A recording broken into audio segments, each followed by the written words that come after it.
really find anything there that would resolve this mystery. And more than that, she didn't know who to turn to ask. So she wasn't sure who in the family would have known more. But also she says that she didn't have the courage to even ask them. She was worried about the repercussions. She was worried about showing the way that we operate, the way that we manufacture our products. We can perhaps design in a lower cost component to deal with some of those inflationary pressures. And at the same time, in certain markets, we do have pricing power. We are market leaders. We're in markets where there's long-term structural growth, where customers have to buy the kind of products that we manufacture. But you've got to be careful. You've got to do things in a constructive way, recognizing that they're also the customers that have seen you through the pandemic and supported you in that way. So we're very thoughtful about just passing costs straight on to our customers. But where it makes sense, then we'll do that. And at the same time, we'll work hard to make our operations ever more efficient. Now, typically in recent years, your research and development budget has been around sort of 5% or more of revenues, which is quite high compared with the UK average. I just wonder whether you've been tempted to ramp that up, given the Chancellor's super deduction. Yeah, I'm not sure so much in reaction to what the Chancellor's doing, but you're absolutely right. Getting our R&D investment up is a key opportunity and key focus for us. It's kept pace with revenue growth. You mentioned earlier we had very strong revenue growth in the 6 months, and it was great to see that R&D investment kept pace with that at around 5.6% of our revenue. And we really do encourage our companies to keep looking for those opportunities. And as I mentioned earlier, the fact that each company has its own R&D capability means that in this environment where you've got very fast changing markets, new opportunities arising all the time, just having that ability and the agility for the individual companies to respond to that quickly and put the investment in, I think is a huge advantage to us. So we see lots of opportunities across the group, and that certainly was something we'll be encouraging our companies to do more of over the next 6 months and years to come. Now, R&D is one route to growth. Another is acquisitions, of course. You completed 10 of these in the first half of the year. So have you got much more in the pipeline? Yeah, but this time last year, we actually, in the first sort of 6 months of last year, we decided to just pause for a while to really sort of work out what was going on through the pandemic, and then very quickly picked up the pace this time last year. And I think what we've seen in the last 6 to 12 months is a bit of a catch up in terms of some of those opportunities that were lying around at the time that COVID struck. However, back in April, we deliberately separated out our medical and environmental sectors into two separate sectors and have dedicated M&A teams in both of those sectors. And we're certainly starting to see the positive impact of that on our pipeline of opportunities, just because we've got more resource and more focus on it. So I think looking over the sort of medium to long term, we see no shortage of opportunities for M&A, and with the more resource that we're putting in there, there'd be an expectation that we'll be able to at least maintain the pace that we've seen, and hopefully find some newer opportunities in some emerging markets. You don't worry that asset valuations are getting a bit high?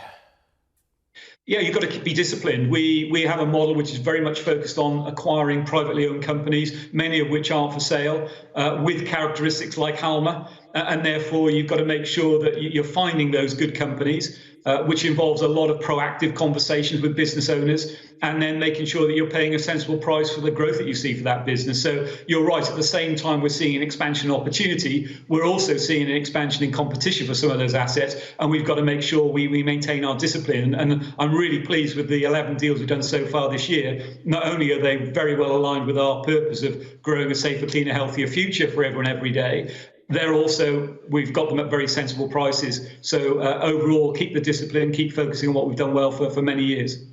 All right, Andrew Williams, always good to talk to you. Appreciate you joining me today. Thank you. Thanks, Ian. Now, you've just been hearing about acquisitions from Halma. A very busy mergers and acquisitions market has helped the investment bank FinCap to a record half.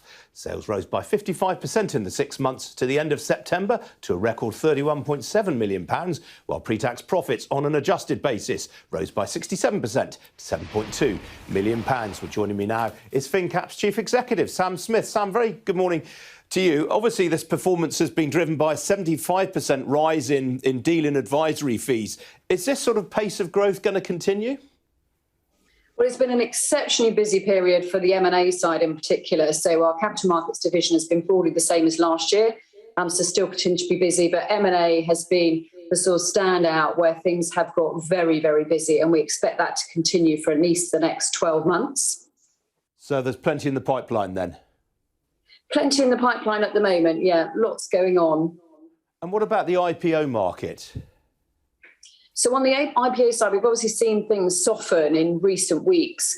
I think from our point of view, and we're at the growth end of the market, the sort of mid-market, we look at good quality companies with good management teams, with good stories, and they will always get away. And I think what the last 12 months has done is really put IPOs into perspective, that they are an option for an entrepreneur and a business that's looking for some sort of exit strategy or growth strategy. So we are seeing lots of people still consider those markets. I don't think we'll have quite the number we've had in the last 9 months, but we still expect that pipeline of IPOs to continue. How unhelpful or otherwise has it been, the noise surrounding one or two of the higher profile IPOs that we've seen over the last 12 months? You know, I'm thinking of the likes of the Hut Group and Darktrace. Yeah. That there are always issues. And when the markets get very frothy, things float at very high valuations, and not all of them sustain those valuations. And we have seen some issues, but I think, they are quite isolated issues, and they are around, the valuation they came at the market at and company specifics. So, it does highlight that you need to be looking at quality, but it doesn't necessarily stop investors backing new companies coming to market. Well, that's good to hear. I mean, obviously, animal spirits are running quite high right now. To what extent might that be upset by rising interest rates? So interest rates at the moment, small incremental rises are priced in. So we are, as long as things don't become a shock and something that's unexpected, we expect the markets to continue as they are. Shocks will always impact. That will always impact IPOs. If markets become difficult, prices fall. But again, going back to the growth stories, there's some fantastic growth stories in the UK economy at the moment in some good sectors. Technology is doing very well. Some of the consumers doing very well. Business services. Those companies that are growing and have good stories and are coming to the market for the right reasons will be able to get their propositions away. Now, you note in the results statement today that trading activity this quarter has been quieter by comparison with last year. Is that simply down to the exceptional volumes that we were seeing this time last year? So I think this time last year we were in the sort of COVID period where the retail volumes were extremely high, with lots of people working from home and lots of people trading during the day. Those dropped off as people came back into the office. So from March, April time, we saw those drop off, and they haven't necessarily increased back to those original levels. So we expect those not to return to those peak periods of last year. Now, obviously, you spend a lot of time talking to small and medium-sized businesses. What are you hearing from them right now? What are the sort of challenges that you think they face? So in this community, there's a lot of growth going on. So if you look at the money going into private growth companies, it's more than it's ever been. There are more companies being created than there've ever been. I think Q2 this year was the largest level of company startups that we've ever seen. So the ecosystem is working. There are lots of money around. So things are getting backed. Private companies are staying private longer. They're raising bigger funds in the UK. So the ecosystem is working extremely well.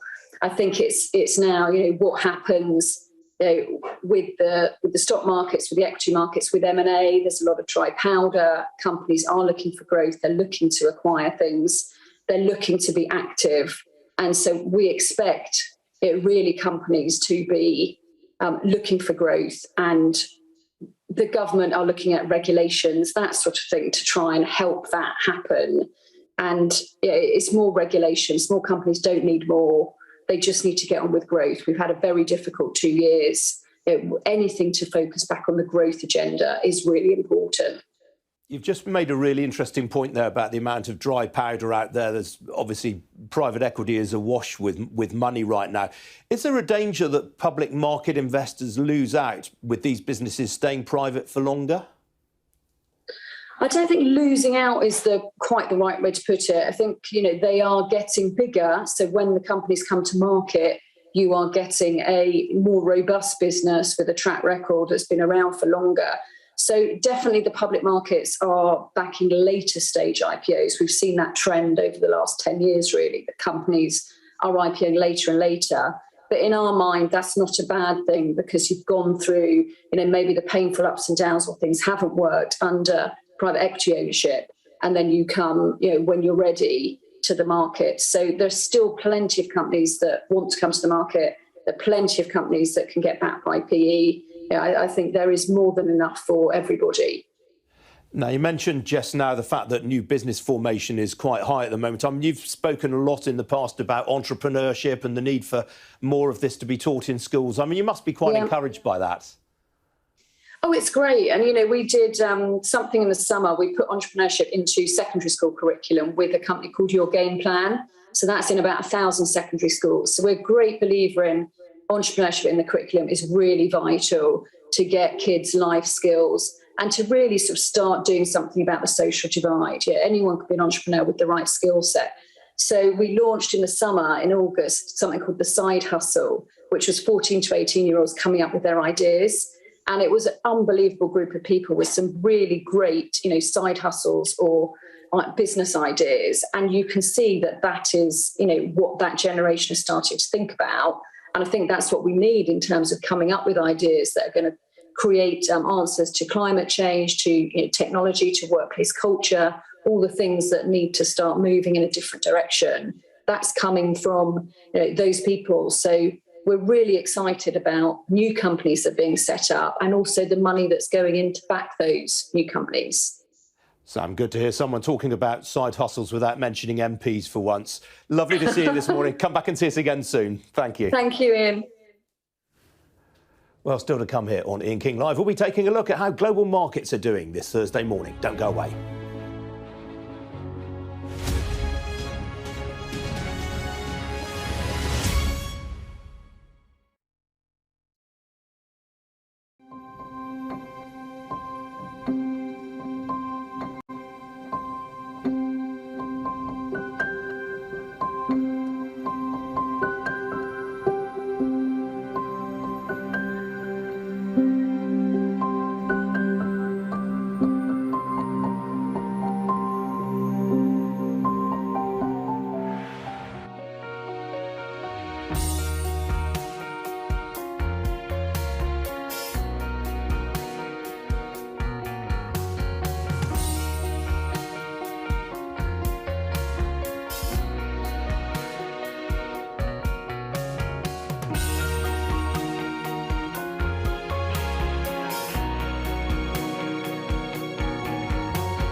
We take you to the heart of the stories that shape our world. If there is a bigger explosion, this area would be in the danger zone. These traffic jams snake for hours up and down this hillside.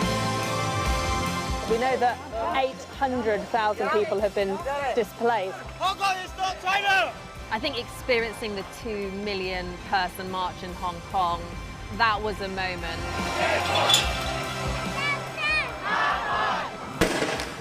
Police have been firing tear gas and rubber bullets. You see fires all around us here. Siobhan Robbins, Sky News, Bangkok.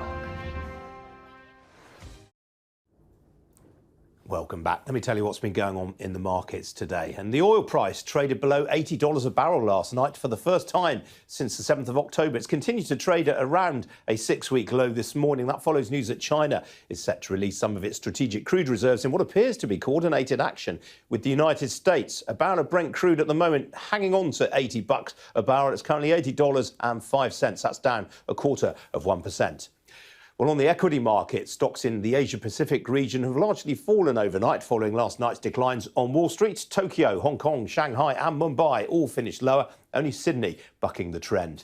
In Europe, markets have been largely mixed since the open a couple of hours ago or so. Here's the current picture. As you can see, the CAC 40 is up, so's the IBEX in Madrid, the MIB in Milan and the DAX in Germany both lower. Talking points this morning include the German conglomerate ThyssenKrupp, massive company this, used to be even bigger. Its shares are up some 6% in Frankfurt. That's after better than expected results this morning. Here in London, well, the FTSE 100 slightly in negative territory, off just over 0.1%, with falls in mining and oil stocks weighing on the index. As ever on a Thursday at this time of year, there are a lot of companies going ex-dividend today. In other words, they're trading for the first time without the rights to the latest payoff. And those this morning include GlaxoSmithKline and DCC, those automatically adjusting lower to reflect the fact they've gone ex-div. No need for shareholders there to concern too much about that. That's for the gainers. You can see in the top right-hand corner of the screen there, Royal Mail, its shares up 4.75%. That's on its results. Outside the FTSE, shares of Metro Bank, as you can see, they've slumped by nearly a fifth. That is after takeover talks with the private equity firm Carlyle Group came to an end. Meanwhile, Playtech is up some 3.5%. That's after it confirmed a story from Sky's Mark Kleinman overnight that a business owned by the Formula One team owner Eddie Jordan has made a £3 billion counterbid for the gaming software group. On the foreign exchange markets, the pound is creeping higher. Well, look at that. It was. It's lower against the euro now, very, very slightly. It's up against the US dollar. That is on expectations of an interest rate rise in the near future. Well, joining me now is the investment director at Fidelity International, Micah Curry. Micah, very good morning to you. Lots and lots of company results out today. We've already been talking to Halma this morning. We've mentioned National Grid and Royal Mail. What's caught your eye today? Well, Royal Mail certainly is interesting, Ian, because we know that Royal Mail struggled with its legacy systems, but actually COVID-19 was a silver lining for the oldest postal service in the world, because more and more of us were sending parcels, and that has led to a bumper crop of dividends and share buybacks, which really bodes well for Royal Mail. What do you make of the fall in the oil price lately? I mean, obviously, we've heard so much recently about inflation, and yet here we are at a 6-week low. It's very interesting because, of course, we know that the spike in the oil price that we saw over the recent months is a key factor behind rising inflation. What we are seeing now is actually supply catching up with demand. We know that all the issues from COVID-19, those bottlenecks, the sudden spike in demand, all of that has added to the sky-high inflation we saw yesterday, and oil is central to this. Hopefully now things will start to moderate and we will get more of an indication on whether inflation, the price rises we are seeing, is in fact transitory, as economists like to call it, or whether it is more permanent and becoming more entrenched. And the oil price is a key factor in that. Obviously, we had these inflation numbers yesterday that were higher than expected. When's your money on in terms of a rate rise from the Bank of England?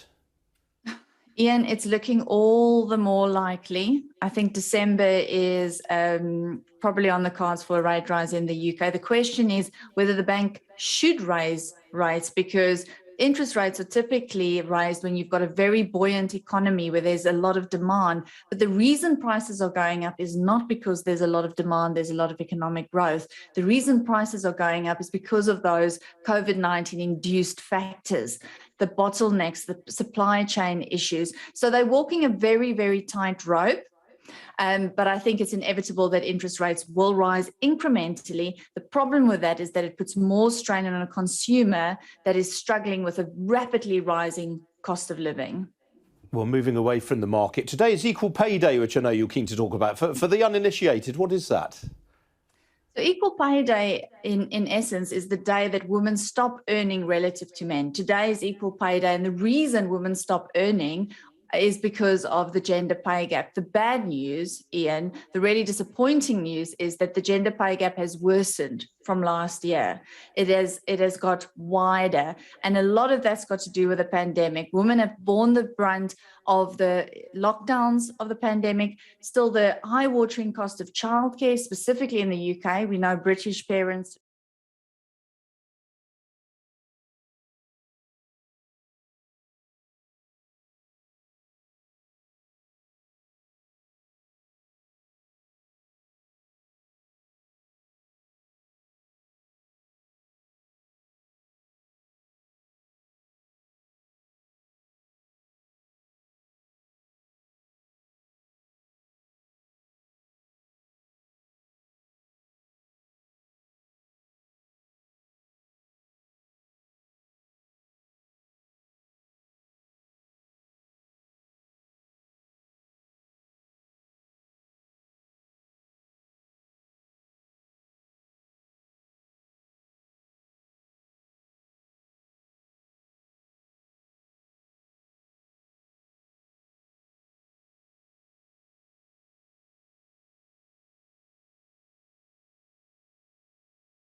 Okay, let me sincerely apologize for those of you who lost the sound during the start of the program. And let me bring my greetings once again. Good morning, good afternoon, good evening, good night to each and every one of you. To my colleagues as well, Mr. Frank Davis, Mr. Olayomi, Kojo D, and Francis Guy. Colleagues all the way in Aberdeen, once again, good morning. To our lovely listeners in the US, in Europe, in Asia, in Australia, and on the African continent, I salute you all. Especially those of you in South Africa, Uganda, Ghana, Nigeria, and my lovely listeners in Liberia, I salute you. I say a massive morning to you and welcome to the Thursday edition of the morning show. Today is the 18th day of November, the year 2021, with the time now 10:43. Just in case this is your first time of tuning in to listen to us on the Thursday edition of the morning show,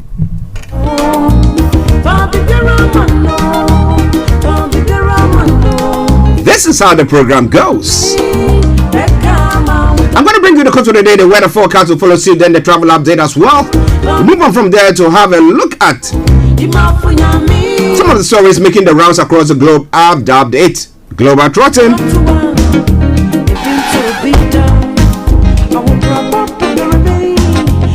We'll then move on from there. At 11 o'clock, we'll have Mr. Olayomi who will be joining in to bring you updates from Nigeria.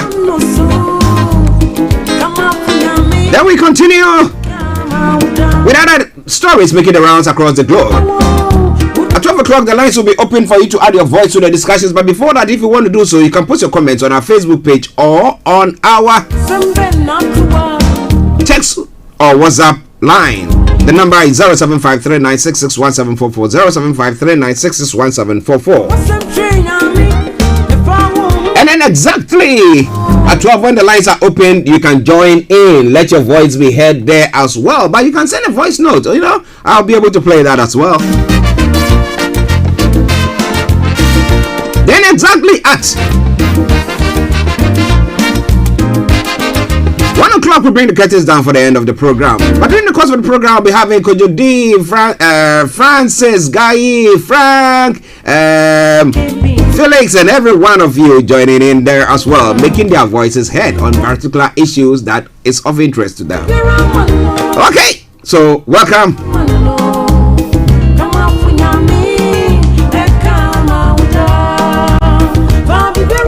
Well, I've not changed my name. I continue to be. This is the morning show with Archie. This is the morning show with Archie. Playing in the background, something from the old Tego sisters. And it says, Fabi Biara Mano. Give everything to God or surrender everything to God. He is the one who can see and fight on your behalf.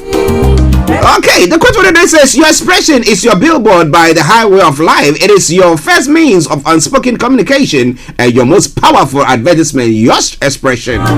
So what is your expression this morning? I hope I'm able to chant a very nice expression this morning and you are enjoying that, right? Let me say morning to also Francis Omega Namani in Enugu State. Good morning. Hafiz Rizwan Bazipuri, morning to you as well. And to all you wonderful people who have joined us on the show, Olakunle, morning. Okay, now let's crack on. Let me tell you what the weather is going to be like today. It's a bit milder than it's been of late. But I can tell you that, hey, make hay whilst you enjoy this one. For some cold weather is going to be coming in pretty soon.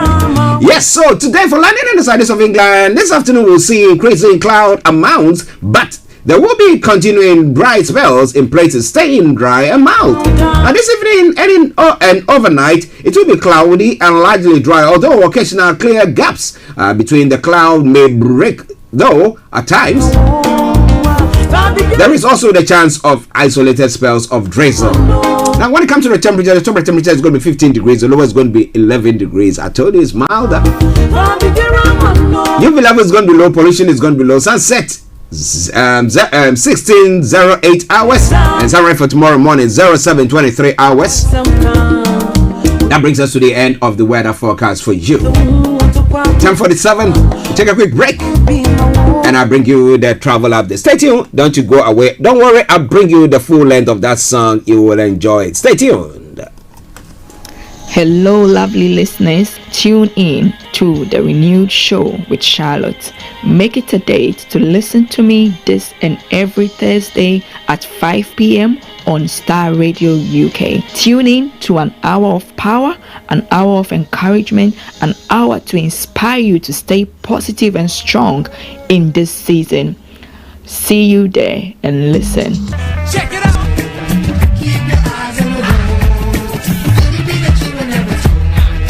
This is Starr Radio UK. Okay, so keep your eyes on the roads, keep your eyes on the roads. I'll keep you navigated, I promise. Our bond. The Starr Radio UK travel update that comes to every weekday from 10:40. It's now 10:48. What is your travels like this morning? In London, the underground Bakerloo line has got severe delays between Stonebridge Park and Harrow and Wellstone. Minor delays on the rest of the line due to an earlier signal failure at Charing Cross. Valid London Overground tickets are being accepted on London buses and London Overground. And as you know, as usual, Waterloo and City lines have got planned closures, so if you can avoid it, do your best to avoid it. But then aside all the others, good service there. TFL Rail, DL, London Tramlink, London Overground, good service. But keep your eyes on the roads, keep your eyes on the roads. On the river bars this morning, I can tell you surely good service throughout. So let's move on straight to the National Rail. On the National Rail, ScotRail has got special service. Southwestern Railway, special service, and Transport for Wales has also got special service there as well. But continue to keep those eyes on the roads. On the final segment of the travel updates, that's the major roads in London. We've got A12 that's got closures, A4 closures, Central London Red Routes closures there as well. And that is why I come out to say, well. Good morning, good afternoon, good evening, good dawn to you, wherever you might be on planet Earth. Enjoy your commute for today. But you know what? Continue to keep those eyes on the roads. Hi guys, this is your friend Uruj from SendWave. SendWave is a money transfer app that is used by people all over the world to send money to their loved ones in Africa. With SendWave, you can send money to Ghana, Nigeria, Kenya, Uganda, and Tanzania. And the best part is, SendWave is absolutely commission-free. Our exchange rates are excellent. You can see for yourself by checking them out on our website. So how do you use SendWave? SendWave is an app that you can download onto your phone from the App Store or Google Play Store. The app is free to download. After downloading it, just open the app and enter your name, email, and phone number. That's it. You're good to go. Make sure you use the promo code SR. S for Star, R for Radio. This promo code will give you £5 free credit to send to Africa on your first transaction. Your money will be delivered to your recipient within seconds. Feel free to call me on 0749 7377 647 at any time. I'll be happy to tell you all about SendWave and help you in any way I can. Remember to use the promo code SR for £5 free credit. Medasse. Hello, lovely listeners. Tune in to the renewed show with Charlotte. Make it a date to listen to me this and every Thursday at 5 p.m. on Starr Radio UK. Tune in to an hour of power, an hour of encouragement, an hour to inspire you to stay positive and strong in this season. See you there and listen.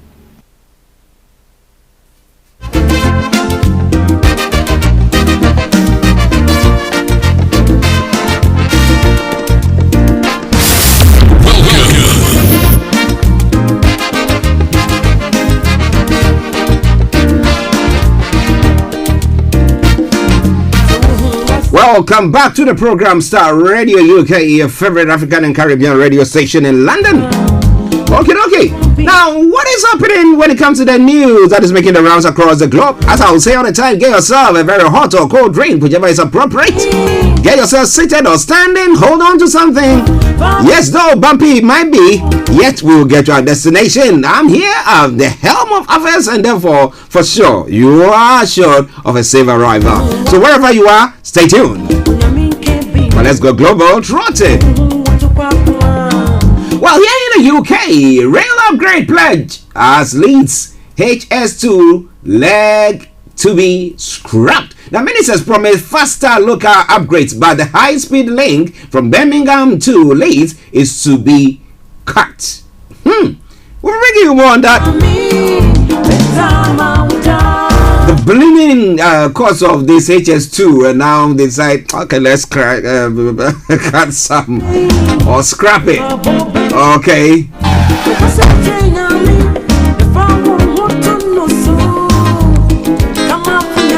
Well, Grand Sharp is to announce a rare plan for Northern Ireland. Those are some stories making the rounds. Downcast,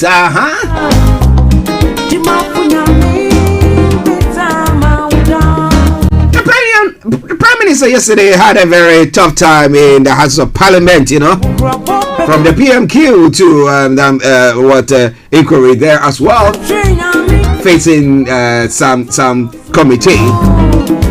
Well, and he in a court he said, well, I crashed the car over partisan case. The comments follow MPs voting to tighten the rules around paid work on top of their constituency job. That is all coming your way from Starr Radio UK.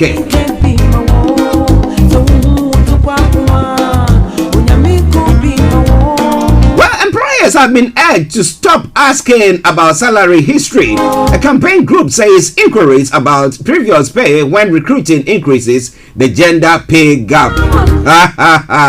So if you ask a woman, you have to make sure that you increase the pay that is paid. You are going to say. So if you are paid 10,000, you say, oh, I'm paid 25,000. And they will have to see to match it, right? When government changes rules on social care cap, Labour says the move to change the way care costs are covered will hit the poorest hardest. Well, we're bringing you more on that front. It is Starr Radio UK. It is your favorite African and Caribbean radio station in London. Now, moving on straight to other part of the world to look at what is happening there. Downcast on email from Chinese tennis star Peng Shuai has not been heard from since she made sexual assault allegation against a top Chinese official. Whoops. Where is she? Remember, I think sometime last week I did say that she has to be very careful who she is criticizing or pointing finger at.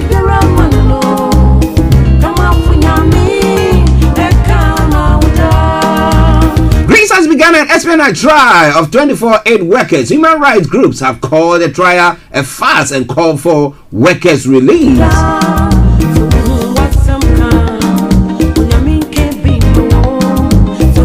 Well, young dove has fatally been shot at the Memphis bakery. Stars such as Megan the Stallion and Chance the Rapper are paying tribute to the rap star.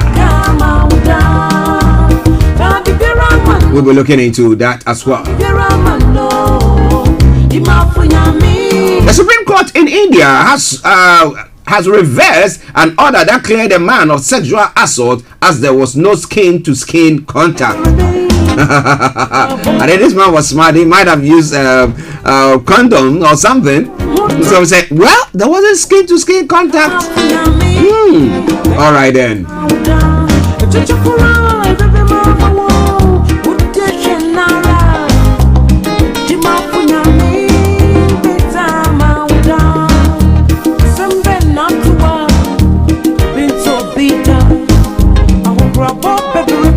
Now, Turkey has released Israeli couple arrested for spying. Natalie and Modi Oknin were accused of taking photos of the president resident in Istanbul. But, well, some peace have prevailed. They have released them. Now, thousands of migrants are traveling north, often expecting U.S. entry will be easier than before. They are en route through Mexico. And the wife of a Mexican most wanted cartel boss has been arrested. Rosalinda Gonzalez is suspected of running the finance of her husband's Jalisco New Generation cartel. It is all Starr Radio UK, your favorite African and Caribbean radio station in London.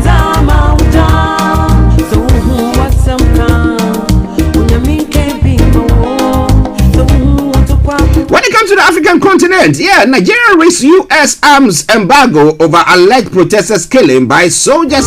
Amid rising insecurity in Nigeria, the country now risks an arms embargo following the indictment of the Nigerian Army and the Nigerian Police Force by the Lagos State Judicial Panel of Inquiry on the restitution of victims of SARS.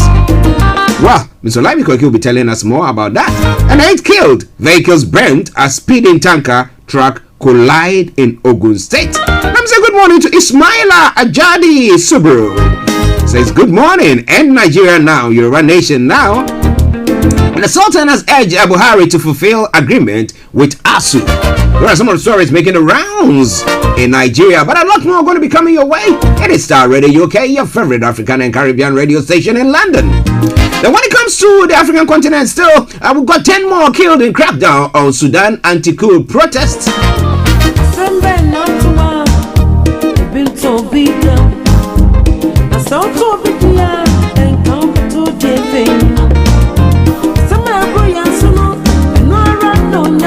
Now in Ghana, the roads minister has directed cessation of road tolls contrary to claims by Oforiatta, that's the finance minister.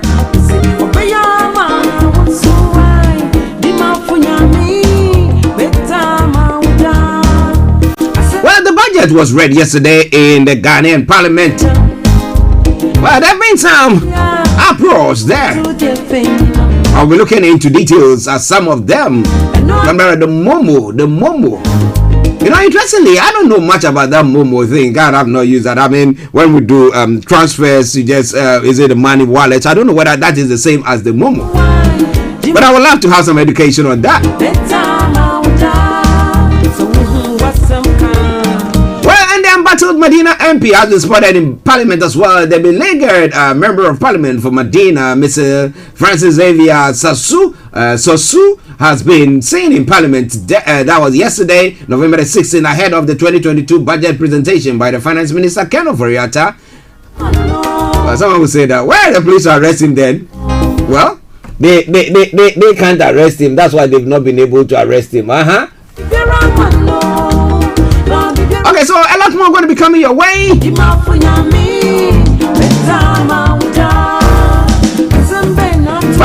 Francis Xavier Sasu has also gone on to say the actions of the police is a clear case of political witch hunting.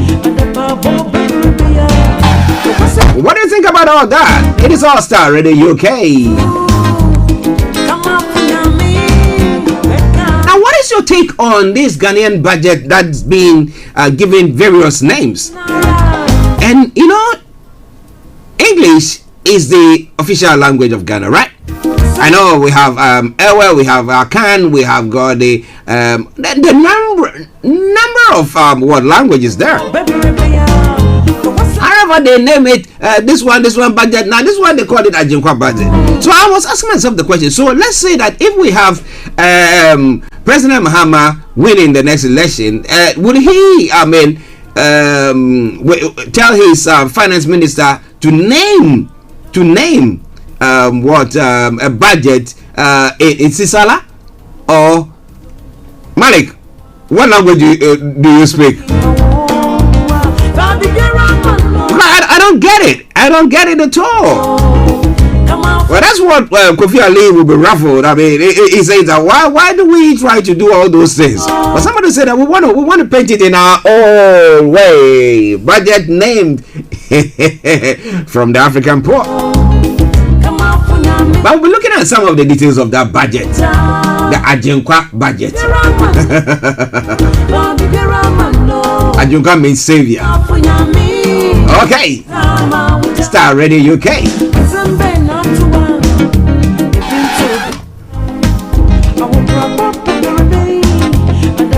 Okay, we take a quick break. We come back and we'll look into details at all these stories. But remember, I'll be having Mr. Olayomi who will be joining us to bring us updates from Nigeria.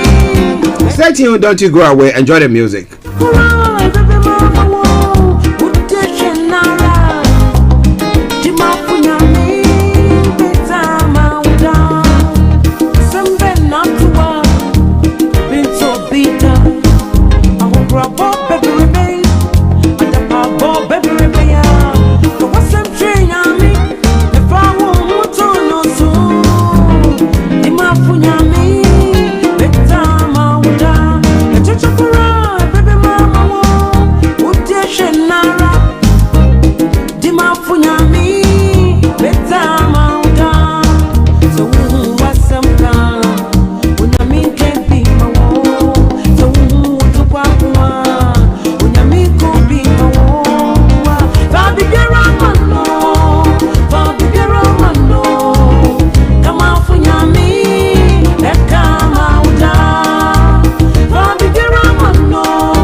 Starr Radio UK. All around the world. Broadcasting worldwide, online 24/7.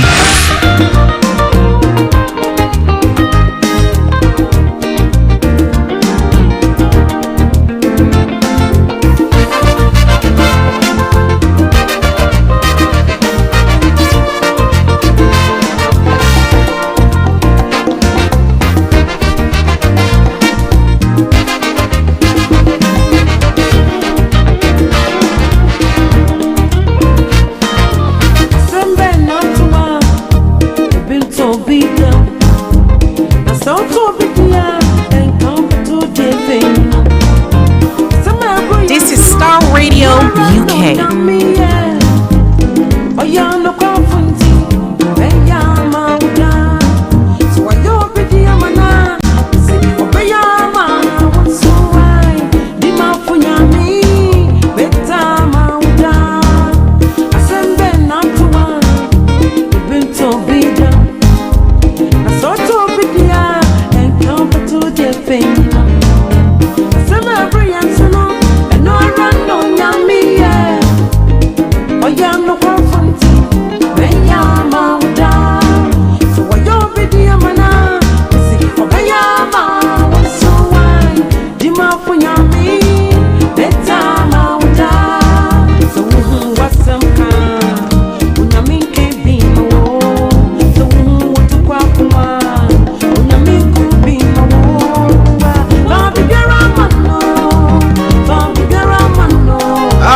So, Fabi Biaramano, give everything to God or leave everything into the hands of God.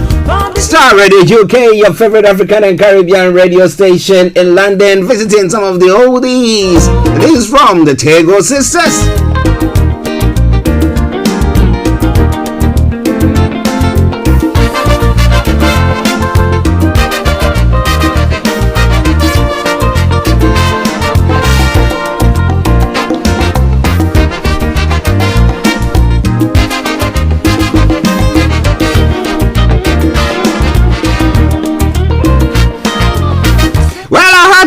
Some nice story coming through. Let me just read that. A traffic warden from Nigeria, okay, has said that a big dispute in court regarding West Croydon estate charges. You know, during the lockdown, they brought some cordon off some areas, making it no driving area, only walking areas. But well, the case is there's a case in court now, so that's going to be a test case. I'm going to see what is going to happen from there. But keeping fingers and everything crossed, you know, I had 2 tickets. That would be good money. But has the council got the money to pay that? Well, it's all started. Okay, let me say good morning to Auntie Mary, Mrs. Mary Bruce. Mom, thank you very much for sharing that good story. It's now 6 minutes past the top of the hour. The morning show, the Thursday edition. We're going to be taking a quick break. We come back, we'll be having Miss Olayomi Koike joining in with updates from Nigeria. So don't you go away. Starr Radio UK.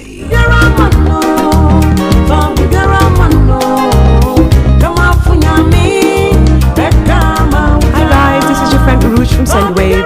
SendWave is a money transfer app that is used by people all over the world to send money to their loved ones in Africa. With SendWave, you can send money to Ghana, Nigeria, Kenya, Uganda, and Tanzania. And the best part is, SendWave is absolutely commission-free. Our exchange rates are excellent. You can see for yourself by checking them out on our website. So how do you use SendWave? SendWave is an app that you can download onto your phone from the App Store or Google Play Store. The app is free to download. After downloading it, just open the app and enter your name, email, and phone number. That's it. You're good to go. Make sure you use the promo code SR. S for Starr, R for Radio. This promo code will give you £5 free credit to send to Africa on your first transaction. Your money will be delivered to your recipient within seconds. Feel free to call me on 0749 7377 647 at any time. I'll be happy to tell you all about SendWave and help you in any way I can. Remember to use the promo code SR for £5 free credit. Medasse. Hello, lovely listeners. Tune in to the renewed show with Charlotte. Make it a date to listen to me this and every Thursday at 5 p.m. on Star Radio UK. Tune in to an hour of power, an hour of encouragement, an hour to inspire you to stay positive and strong in this season. See you there and listen. Yes, it is Star Radio UK. It is your favorite African and Caribbean radio station in London. 8 minutes past the top of the hour. Interestingly, I can't see Mr. Olayomi Koiki. I can't see him. I can only hear him. Yomi, can you do something about that? Thank you. Good. So he's going to be working on that for us. Let's see whether we can see him now. Yes, we can see him. We can see him out there in the glazing sunshine. As I said, make hay while the sun shines, because come the weekend, everything is gonna change. Everything is gonna change when it comes to the weather front. Come Sunday, it's gonna get quite cold. But let me take this opportunity to say a massive good morning to Mr. Olayomi Koiki. Yummy morning. Well, it's a very good morning to you back in the studio. Good morning to Frank. Good morning to all our listeners and viewers from around the globe. And welcome again to Star Radio UK, your finest African and Caribbean radio station in London. Somebody will say this man is enjoying life. We'll see him standing in the full glaze of the sun, doing some sun bath there, you know. Well, I mean, the beauty of it, let's make use of it while it's still shining, because, the weather doesn't tell you that, we'll be getting very colder. I mean, if you remember that just some few weeks ago, the whole of, Glasgow was completely on a lockdown with the COP26 that was discussing everything that's got to do with the climate change. A lot of people have talked about, the climate change, what the scientists make of the COP26 and what are the effect of it, in the global world, especially in Africa, where we saw, so many events that is happening, with the draft that is happening in different parts. And that is why we're having a lot of issues as well in terms of the migration from Niger, from Chad, from Sahel, as at the time that, this COP26. So let me just quickly say, the scientists and the leading climate experts have all voiced concern about the outcome of the COP26 climate conference that took place in Glasgow. Those who spoke to the correspondent praised the conference for getting countries to agree to meet again next year.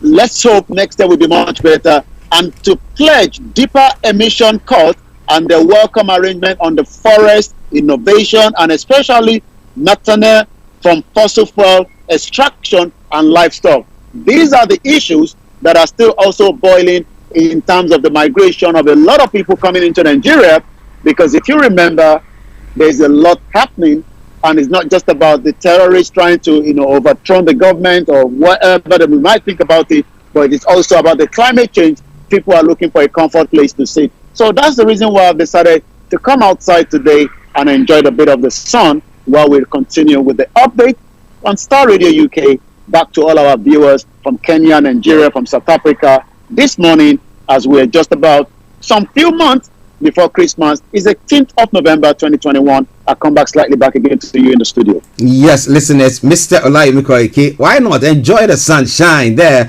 outside in North London, where we are bringing you updates from Nigeria. Okay, let's crack on now. Now, this report inquiry that took place in Lagos has caused has ruffled lots of feathers, because we have the US now seeming to say that, well, there's going to be an armed embargo over alleged protesters killing by soldiers and the police. I mean, virtually saying that. What has been the reaction of the Nigerian government, and how was this statement made as well? Well, the situation that has now become a global conversation, especially the panel outcome of and this was our discussion throughout yesterday. For those that missed that edition, you might want to go back on Star Radio UK Facebook page or YouTube or Twitter, where we want more people to retweet part of what we do, especially on Nigeria Voices and the morning show like this morning. So yesterday we reviewed part of that panel discussion, and again, Nigeria risk US arms embargo over alleged protester killings.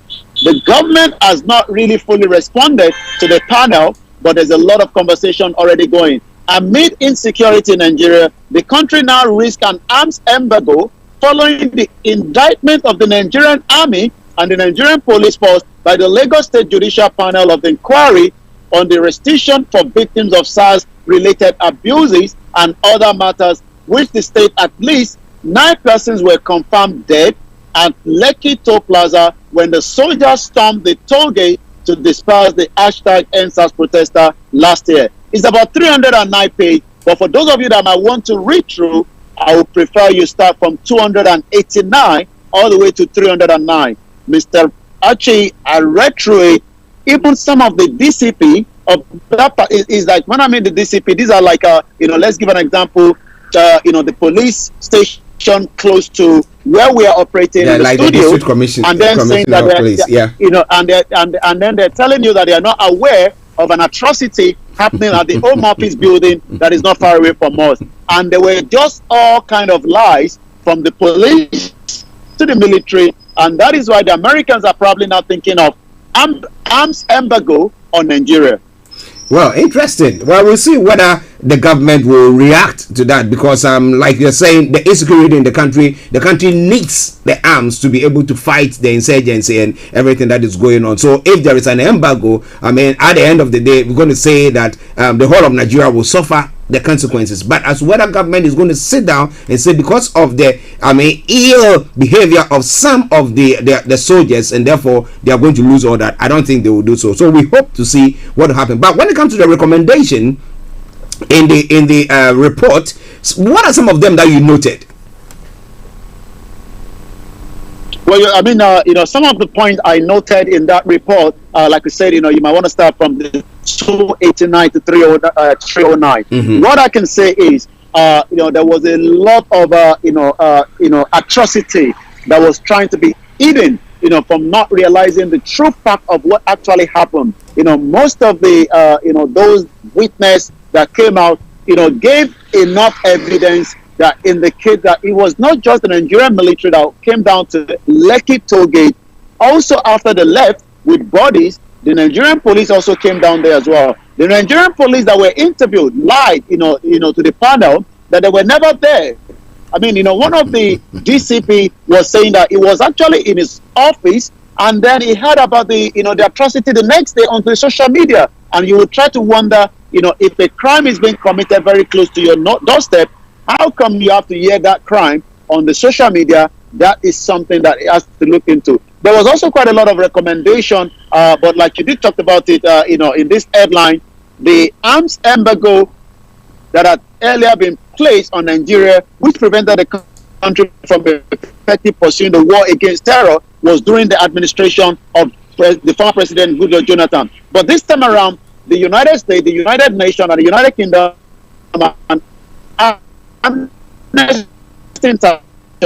have called on the Nigerian government. Panel's report is even as the military and the federal government await the release of the white paper.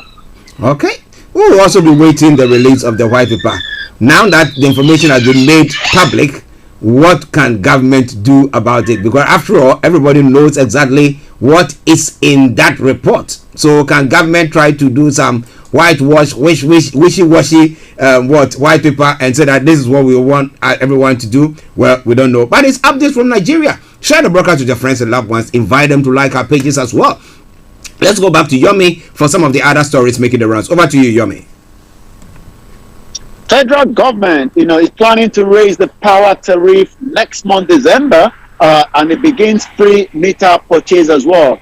When it comes to electricity in Nigeria, after 61 years, most part of Nigerians are still sleeping in darkness. I was in a Zoom meeting yesterday, and you could see that 6 out of those that join us from Nigeria, especially in the southwest, from Ondo State to Ogun State and to also Oyo State, were all literally in darkness. And that is about almost 4 different states that join us in that Zoom meeting. And none of them have electricity to listen to that conversation of the Zoom meeting. And they were only have to use what we call tonosobe. Tonosobe is a kind of a smartphone that you switch on the light on it, and that tells you that millions of Nigerians are going to bed on a daily basis without full electricity. So what do we know? The power consumed nationwide may start to pay more for electricity following the plans by the federal government to carry out a review of the power tariff. This came as the federal government said on Wednesday yesterday it had commenced the procurement of more than 4 million meters meant to be distributed free of charge. I can tell you, when it says free of charge, be rest assured that is not free of charge. You will definitely have to pay something to somebody before you can actually get that meter as well. But what goes to the next headline? Buying transformer, poles, and orders are not responsibility of the electricity consumer. But in most part of Nigeria today, if anything happened to your transformer, be rest assured that your community will have to put money together, and then to be able to buy one, you will not be buying it. You will also be paying the money to the electricity company for them to purchase it on your behalf. The Federal Competition and Consumer Protection Commission has declared that it is not the responsibility of electricity consumer and customers or communities to buy or replace or repair transformer, poles, cables, and related item used. This is just a whitewash, because definitely more Nigerians are still paying heavily for some of these poles and transformer, to be fixed in their community back home as well. Another very sad news. Yomi, just on that one, the quick one on the electricity tariff and that recommendation that the Consumer Protection Unit has said that it's not a duty of the consumers to provide electric poles or transformers. But the issue is that if they want to sit and wait for the electricity company to come and fix that, it's going to be ages, and therefore people are forced to do that. But when it happens that people do that, does the electricity company find a way and means to recompense them or pay them back? Well, I mean, if you're donating, if you're putting money together with your community, you're not expecting to get any kind of reimbursement back, from these, electricity companies that are operating in Nigeria. I mean, it's just a normal thing. I mean, a lot of Nigerians understand this, but when it comes to this conversation like this, it's probably maybe just, to please somebody. But I cannot tell you, in where I live in Nigeria, most time that I've traveled back home, we've had issues with the transformer, and we have to put money together within that particular community to get a new one back to the community again. How is the use of a solar panel? Let me digress a bit. Listeners, just bear with me, because I want to find out more about when it comes to electricity is happening in Nigeria. How is the use of solar panels there, and how easy or accessible is it to citizens? Well, it's accessible if you have the money. They're quite expensive, as you can tell. I mean, more people are getting used to to use it. Probably just for the minor basic things that they are operating in the house in terms of the appliances as well. But the problem is, if the government have been able to have policies to support more Nigerians to be able to acquire this, solar panel, just as it's done in UK. Remember, in UK, you can also get paid if you are giving back again to the grid. These are the policies that have to be put in place, but the cost of manufacturing it is not in Nigeria. So that means it has to be imported into the country, and the cost of also, installing it is very, very expensive. More Nigerians are using it, but for those that have the means are the ones that will probably use it as well. Well, listeners, it is Starr Radio UK. A bit of information when it comes to usage of electricity or accessibility of electricity in Nigeria. Let's go back to Yomi for the other stories that you were bringing our way. Over to you, Yomi. 8 people were killed. 15 others have sustained varying degree of injury yesterday, and in 2 different crashes in Ogun State in the southwest of the country. An early morning accident on the Lagos-Ibadan Expressway reportedly claimed the lives of 5 people who were burnt to death. Let me give you, this Lagos-Ibadan Expressway. This has been a construction that has been going on for the last almost 20 years. And as we speak right now, it has not yet been completed. And that means, there will be all kind of manner of disruption on that road. And if you're not very careful, you are likely to have one kind of accident, whether of your own fault or not, because the road itself is not durable. This is a particular road that I was able to drive through most of the time that we were in Nigeria during our 6 months there, and I can tell you it is quite appalling that the Nigerian Ministry of Works that should have rectified and fixed this road continue to abandon it. Yes, there's work going on, but it doesn't seem there's work going on, and that's probably why there's more accident. So 5 people were killed when the accident, which involved again a petrol tanker landing with a premium motor spirit known as petrol, and the truck occurred around Tunji Alege filling station in the area of Ogere, and the truck. According to what we know, 5 vehicles that were parked along the road were also consumed by the infamous. Another accident occurred few hours later at the Sam Crate area of Gumaki on the Lagos-Ibadan Expressway again, leaving 3 people dead and 15 others injured. According to the public education officer, Federal Road Safety Corps in Ogun State, Florence Okweke, confirmed the accident. So we can only pray for the souls of those that have been killed as well. Let's go straight to the next other headline. NUT direct teachers not to shun Kaduna plan test. The National Executive Council of the Nigerian Union of Teachers has directed its members in Kaduna State not to participate in the competence test being organized by the state government. The Deputy National President of the Union, Mr. Calvin, gave the directive in Kaduna on Wednesday during a meeting with teachers in the state. So, according to Mr. Calvin, explained that the union issued the directive following plans by the Kaduna state government to conduct a competent test for public primary school teachers in December. I'm not sure why they are running away from those tests, because if they're competent in the first place, you should be able to take a test so that we know whether you can still be part of the teaching in that particular state or not.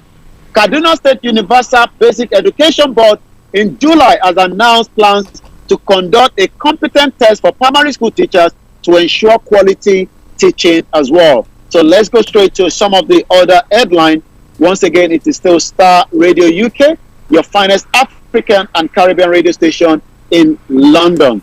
Again, kinship tussle. As we know, Governor Wike recognized Elikwe as Eze Epara in Rabise. That is coming from the headline as well. And also, the GDP slows to about 4% in the Q3.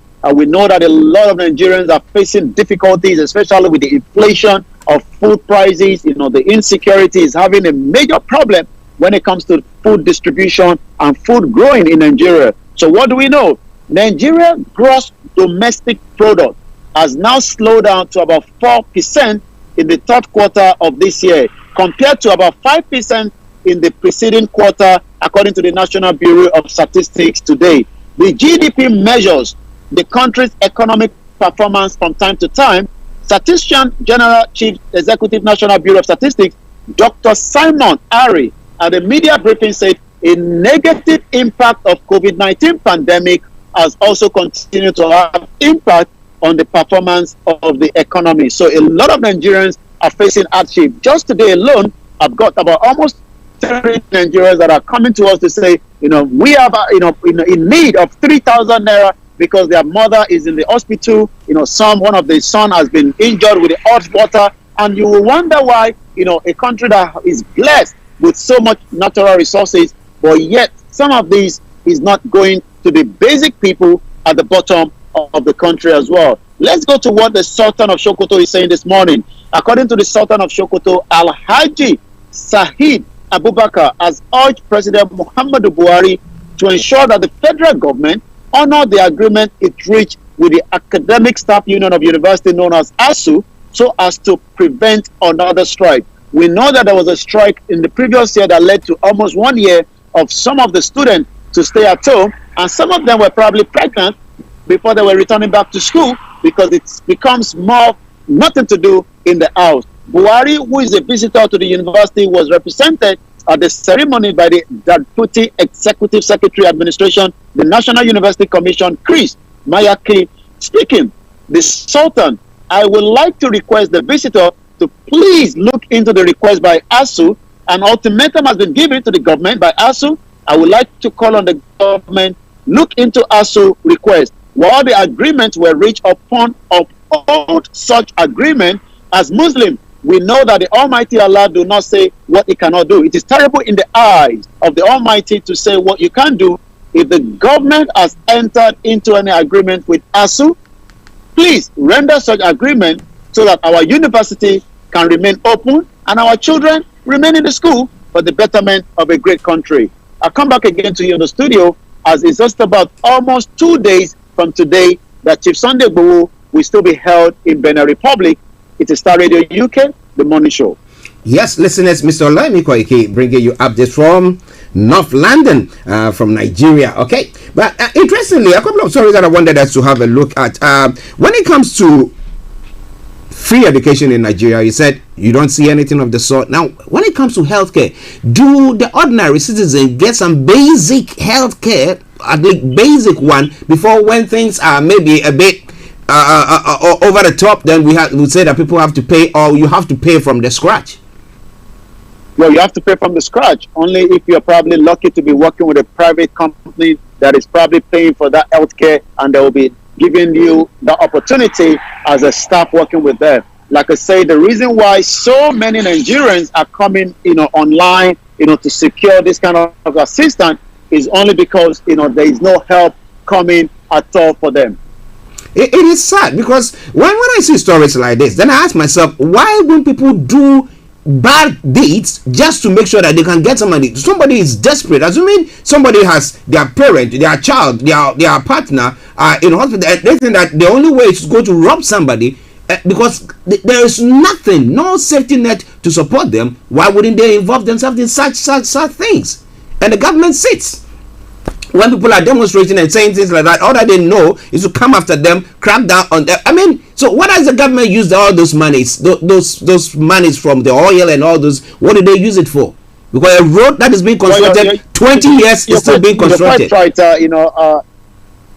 I mean, these are more reasons why more people are now asking the question whether the Union of Nigeria is negotiable or not, because you would expect that an average Nigerian, that their children are not feeling well. I mean, there was another video of a young mother that I saw being interviewed that wanted to sell about 14-inch small old TV so that she can buy the basic things before she goes into labor. She's not even sure whether the hospital will attend to her because she hasn't got the money. These are what Nigerians are facing on a daily basis, and this is still happening in 21st century.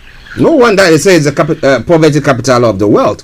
But well, it is Star Radio UK. Let's move on to some of the other stories that I did touch on. The Sultan who has urged Buhari to fulfill agreements with the ASU. Now, how influential is he?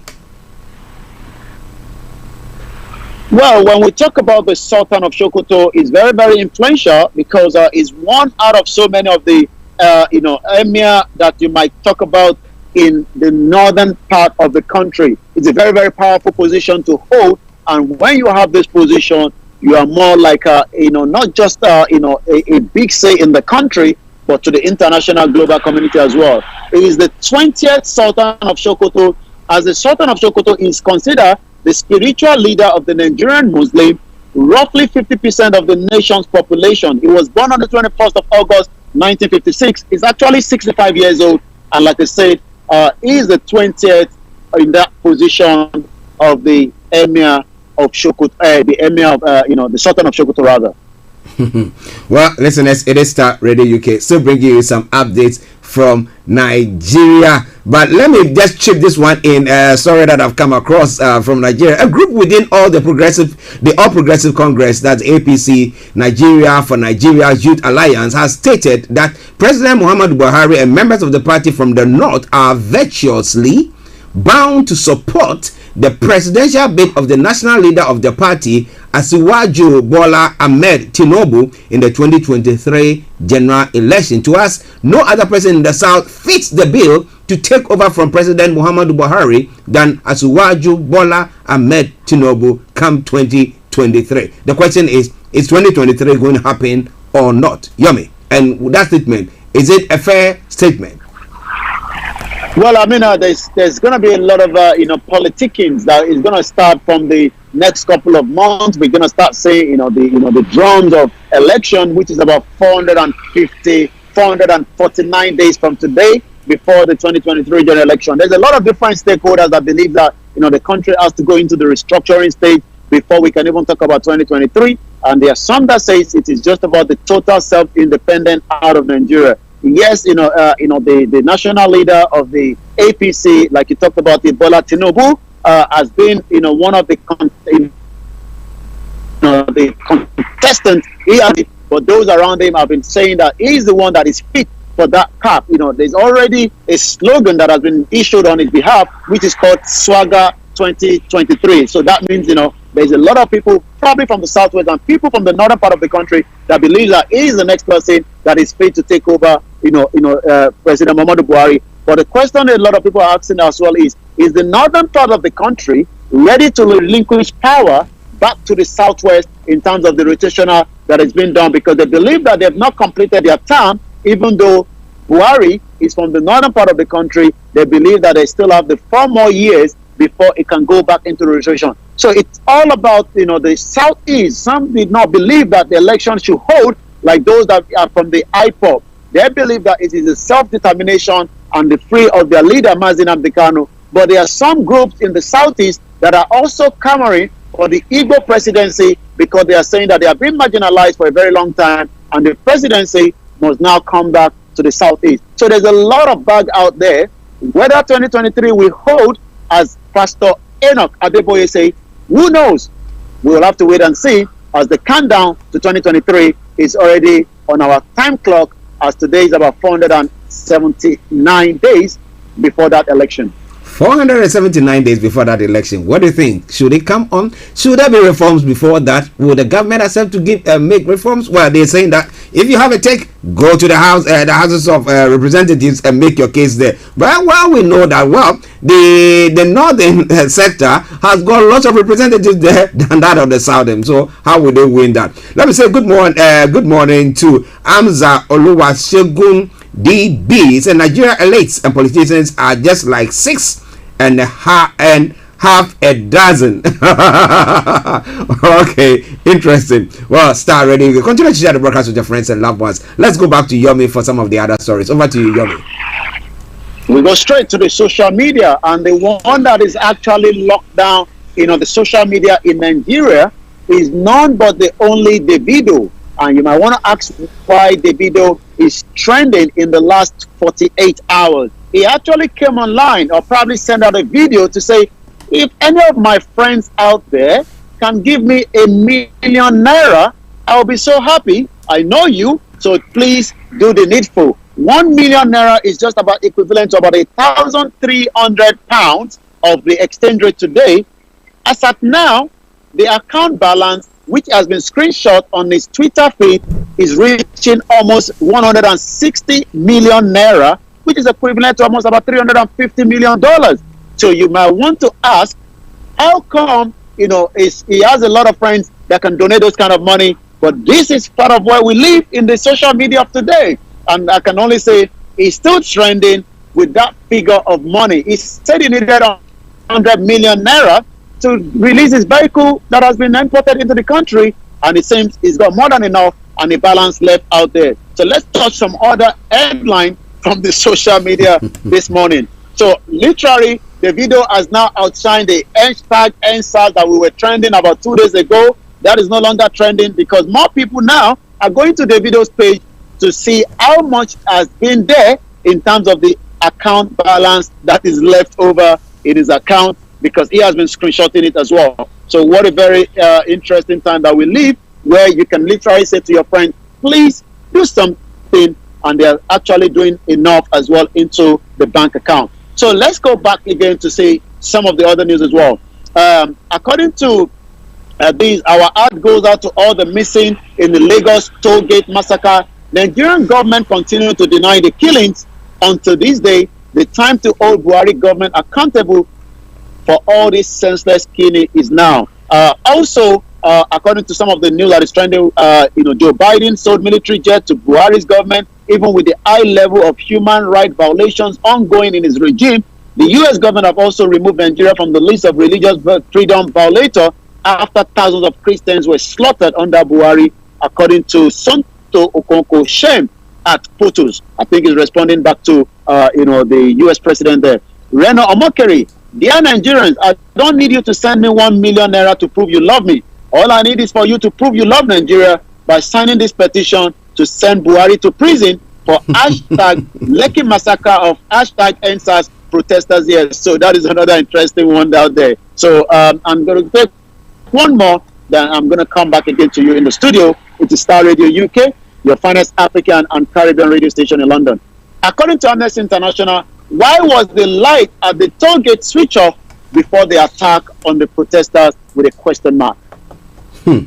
Well, we know that there are lots of questions than answers when it comes to the Lekki toll gate, but we hope that this inquiry is going to make sure that every question that has been posed will be answered. And I really hope so. But just one other thing before you go. That's Justice Odili's residence invasion. Now, has there been any other information from that? Because it looks like there have been some heads rolling when it comes to officials saying that, well, it was something that shouldn't have been done. What information do you have on that, please, if you do? Who is Justice Mary Odili? Mary Odili is a Nigerian judge and the wife of Peter Odili, who served as the governor of Rivers State between 1999 and 2007. She was appointed an Associate Justice of Supreme Court of Nigeria by President Goodluck Ebele Jonathan and was administered the oath of office by Chief Justice Christina Aliu on the 23rd of June 2011. So that gives us the background of who she is. What we know as at 6 days ago was that, Mary Odili house raided. Police have now paraded a journalist, a fake chief superintendent of police, and so many others that were paraded, to the invasion of a home in Abuja that the Attorney General of the Federation have literally said he doesn't know or is not aware of it. The Nigerian police have arrested a group of 14 persons, including a journalist, who allegedly posed as security personnel, and they raided Supreme Court Justice Mary Odili. Parading the suspect at the first headquarters annex, this was about some few days ago, the police spokesman Frank Oba described the suspect as imposters who were unknown to any of the nation's security force. Mrs. Odili is the wife of the Peter Odili, a former governor of Rivers State, who has been running battle with the anti-graft agency EFCC. The report earlier suggests that the invasion was carried out by the officials of the EFCC. They've denied that, and also we still have some suspects that are still on the run. So it's still an ongoing case, but there's a lot of pressure now on the Attorney General of the Federation to step aside, because the fingers were pointed on him by some of these 14 individuals that were arrested, that they were working for him. He has denied it, that he has no contact with them, but they say, according to one of them, that they are working on his behalf to some of what happened at Justice Mary Odili's home in Abuja. Wow, that is a serious allegation that they've made against him, the Attorney General then. Wow, interesting. But listeners, will be following it very, very closely, and we will be telling you what is happening on that front. Maybe we can also do some crowdfunding here, Yomi, how much do you want? How much do I also want? Well, I'm sure a lot of Nigerians are waking up and start asking, who should I ask for that support, and how much will I be getting? We wish him very good luck. According to a lot of people, they said he's done so much as well, so maybe he deserves it, and that's the reason why his bank account balance is now to the tune of 160 million naira. Well, you know what you can do for us? We want you to share the broadcast. Share the broadcast for us. Okay, that's what we want from you. Okay, Yomi, before you go. Well, stay tuned. You still have Archie there to take you through the remaining segment of the program. I'll be back again same time tomorrow. It is your finest African and Caribbean radio station in London. Make sure at least you help us to retweet on Twitter, even if you're not going to be watching it. Yes. Thank you, and have a lovely day. We'll catch up later. Bye for now. Bye. Well, listeners, that was Mr. Olayomi Koiki bringing you updates from Nigeria. It is now gone exactly 18 minutes to the top of the hour. We're going to take a break. I'll bring you some music and then we'll continue with the program. We're going to be looking at some of the stories making the rounds here. As for Nigeria, the less spoken about it, the better. But hey, it's all unraveling. Well, the Prime Minister met his Waterloo in the Houses of Parliament yesterday. But I'm going to see any changes. Some people talk about second jobs, and some others are thinking, well, it is okay. But if you look at the case where they're talking about the fact that an MP was doing his own private business in his office in the Houses of Parliament, and said that is wrong. Whoa! If we bring that to the doorsteps of our continent, I bet you lots of heads will have to roll. But what do you think? We're going to bring you more on that front. Stay tuned. Don't go away. It is Starr Radio UK, your favorite African and Caribbean radio station in London. Hi guys, this is your friend Uruj from SendWave. SendWave is a money transfer app that is used by people all over the world to send money to their loved ones in Africa. With SendWave, you can send money to Ghana, Nigeria, Kenya, Uganda, and Tanzania. And the best part is, SendWave is absolutely commission free. Our exchange rates are excellent. You can see for yourself by checking them out on our website. So how do you use SendWave? SendWave is an app that you can download onto your phone from the App Store or Google Play Store. The app is free to download. After downloading it, just open the app and enter your name, email, and phone number. That's it. You're good to go. Make sure you use the promo code SR. S for Star, R for Radio. This promo code will give you £5 free credit to send to Africa on your first transaction. Your money will be delivered to your recipient within seconds. Feel free to call me on 0749 7377 647 at any time. I'll be happy to tell you all about SendWave and help you in any way I can. Remember to use the promo code SR for £5 free credit. Medasse. Hello, lovely listeners. Tune in to the renewed show with Charlotte. Make it a date to listen to me this and every Thursday at 5 p.m. on Starr Radio UK. Tune in to an hour of power, an hour of encouragement, an hour to inspire you to stay positive and strong in this season. See you there and listen. Getting onto the property ladder has never been easy until now. Join us this and every Thursday from 7 p.m. to 8:30 p.m. live on the Property Hour Show on Starr Radio UK, where we talk to mortgage brokers, property developers, estate agents, landlord, tenant, property consultants on how to invest or get into the property business and make money. You can't afford to miss this. The Property Hour Show is your best source into the property industry. Hi everyone, it's your girl BB Clement, the author of How to Go From Employee to Entrepreneur and the host of your weekly business show, BB Means Business, the show where we discuss everything you ever wanted to know about business but you were afraid to ask. How do I start my business? How do I raise the finance? How do I grow my business? Where am I going to find my customers? Join me every Tuesday at 1:30 p.m. on Starr Radio UK to get all the information and tips that you need to become a successful entrepreneur and become financially free. Remember, don't let life dictate to you. Rather, put your signature on life.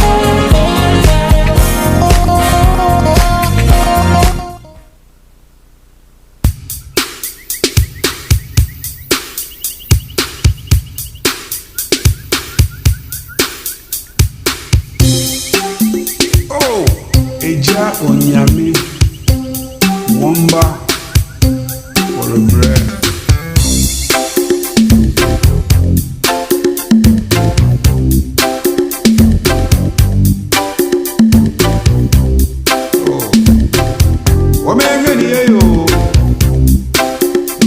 This is Starr Radio UK.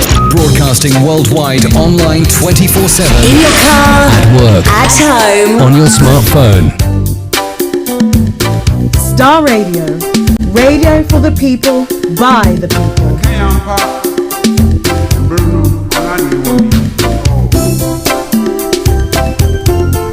Yeah, something nice from Jeduble Ambule. Sister Jonyame. Bonena Dosu. Evil.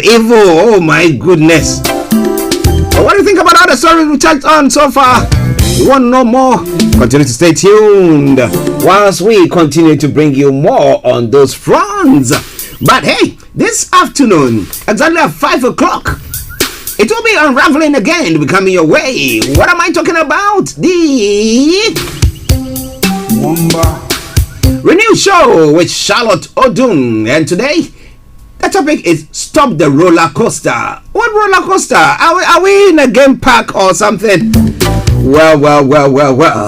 She'll be having as a guest Her Excellency Ambassador Lizanne Josephs.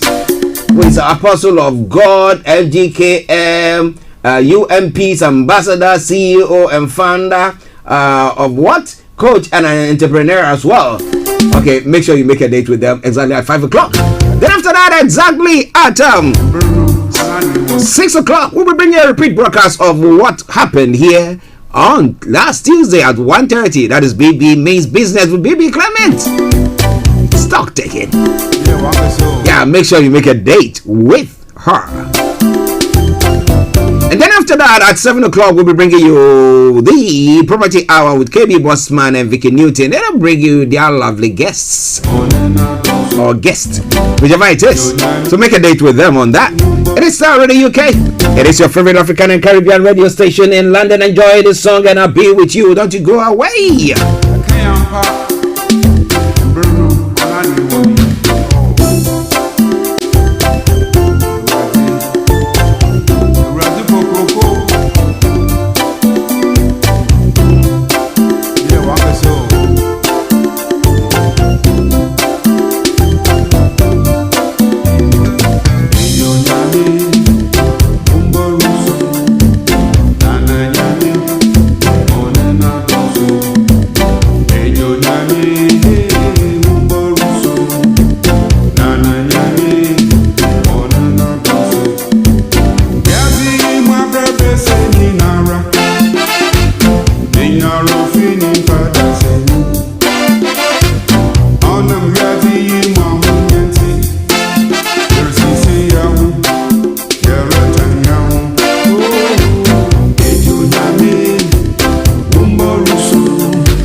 Smartphone.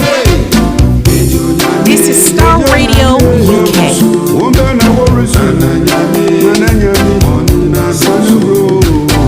You are listening to Starr Radio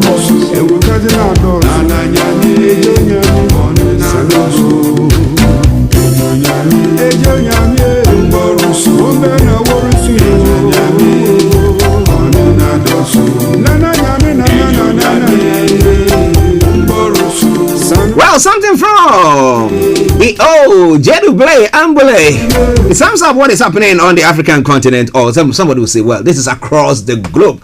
In the world, there is so much evil going on. Now, you can help drive out that evil by sharing the broadcast of what we are doing today, the programs that we bring your way, because we see to address such issues or unearth such ills that is going on across the globe or in our locality or where we are or in the world. So make sure you do so. Join us in doing so as well by sharing the broadcast with your friends and loved ones.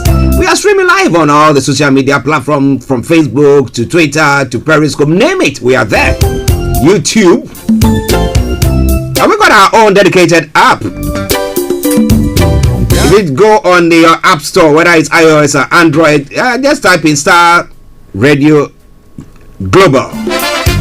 Starr Radio Global. Okay, now we're now being more international, so Starr Radio Global. Then underneath that you get Starr Radio UK, Hosanna Radio, TSO Radio, and all that there. The podcast and everything session. Well, if you want to send us a voice note, you can also do that on that platform. So just go there, download it. It is for free, of course. It's all Starr Radio UK.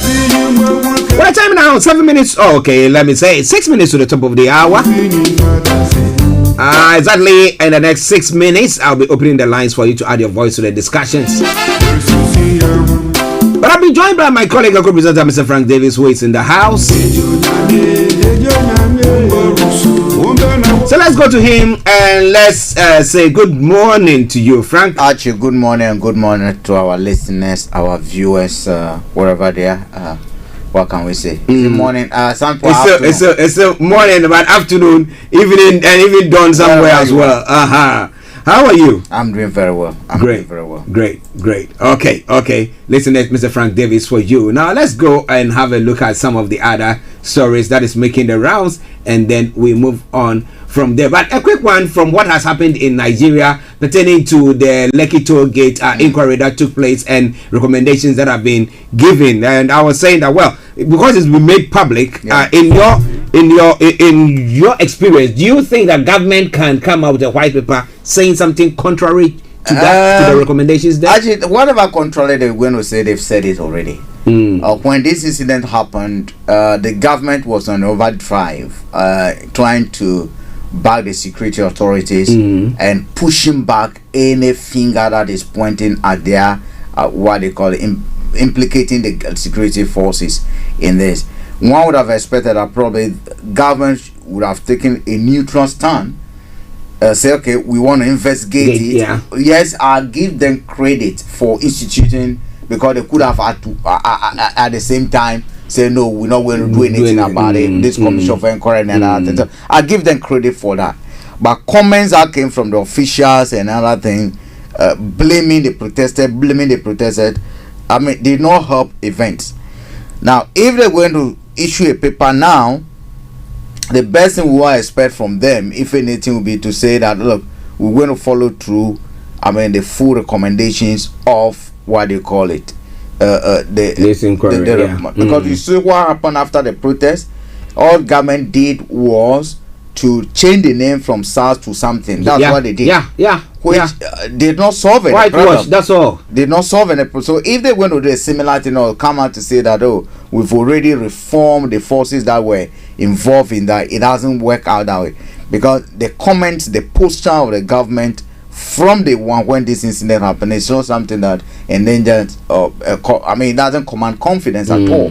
So if they're going to say something, the best thing will be, in my view, accept the full recommendations, seek to punish those who were implicated, seek to implement or bring forth sweeping reforms, how military are deployed, and it should be a no. It should be the last minute, last resort for military to be deployed. In fact, there should be a chain of controlling protested. Could it be that no armed police officers will be the first to protest the police? That's how they, if they can do something that will grant or will basically tell the people or the public that, look, as part of democracy, protesting and demonstration is part of it. In fact, it's a fundamental ingredient in practicing democracy. That policing of protest should be part of how we train our police forces. That if there's going to be protest, it's part of our responsibility. We are civil police. If we are civil police, it's because democracy exists. That's how we also exist as a civil police. And we exist because the people are practicing democracy. And one ingredient in practicing that democracy is that the people must and should protest when and as and when they have grievances and they want to express their views as a group. And it is part of our responsibility to help the growth of that democracy by ensuring that those who are protesting, because protest is part of democratic development. Yeah. When we see protest, we are also pushing the frontier of democracy. We can showcase that, look, part of democracy is to protest. And we protest. You see, Nigerian protesting is part of the game. Yeah. Our job is to be able to also protest and to protect those protesters. So, okay, we also protected them. I mean, and no one was hurt. So those are the things that we need. You know. Well, listeners, we hope to see what happens over the days and weeks pertaining to these recommendations, and the fact that the US are saying that we seem to be planning that we're going to bring an arms embargo against Nigeria. Maybe that will force their hands to do something. But if you want to know more, continue to listen to us every time we are on, and I promise you, you will enjoy it greatly, because we're bringing you everything that you need to know when it comes to the news from Nigeria and other parts of the world. It's now gone almost 12 o'clock, so let me announce the lines open and then we continue with the show. Now, if you want to join us on the broadcast, just call us on 0208-133-2257 or 580208-133-2257 or 58. Those of you in the US or Canada is 001-718-303-2737, 001-718-303-2737. If you're watching us live on Facebook, YouTube, Periscope, or the visual ones, yes, you can see the numbers on top of the screen. On the left top of the screen, your screen, you will see the numbers there, so get in there and do so. But if you want to text or WhatsApp as 075-3966-1744, 075-3966-1744. Our Twitter handle is Starr Radio UK, and email address is info@starradiouk.com, info@starradiouk.com. Okay, now let's move on to some of the other stories making the rounds. It's now gone 12 o'clock here in the UK. Now, information coming through.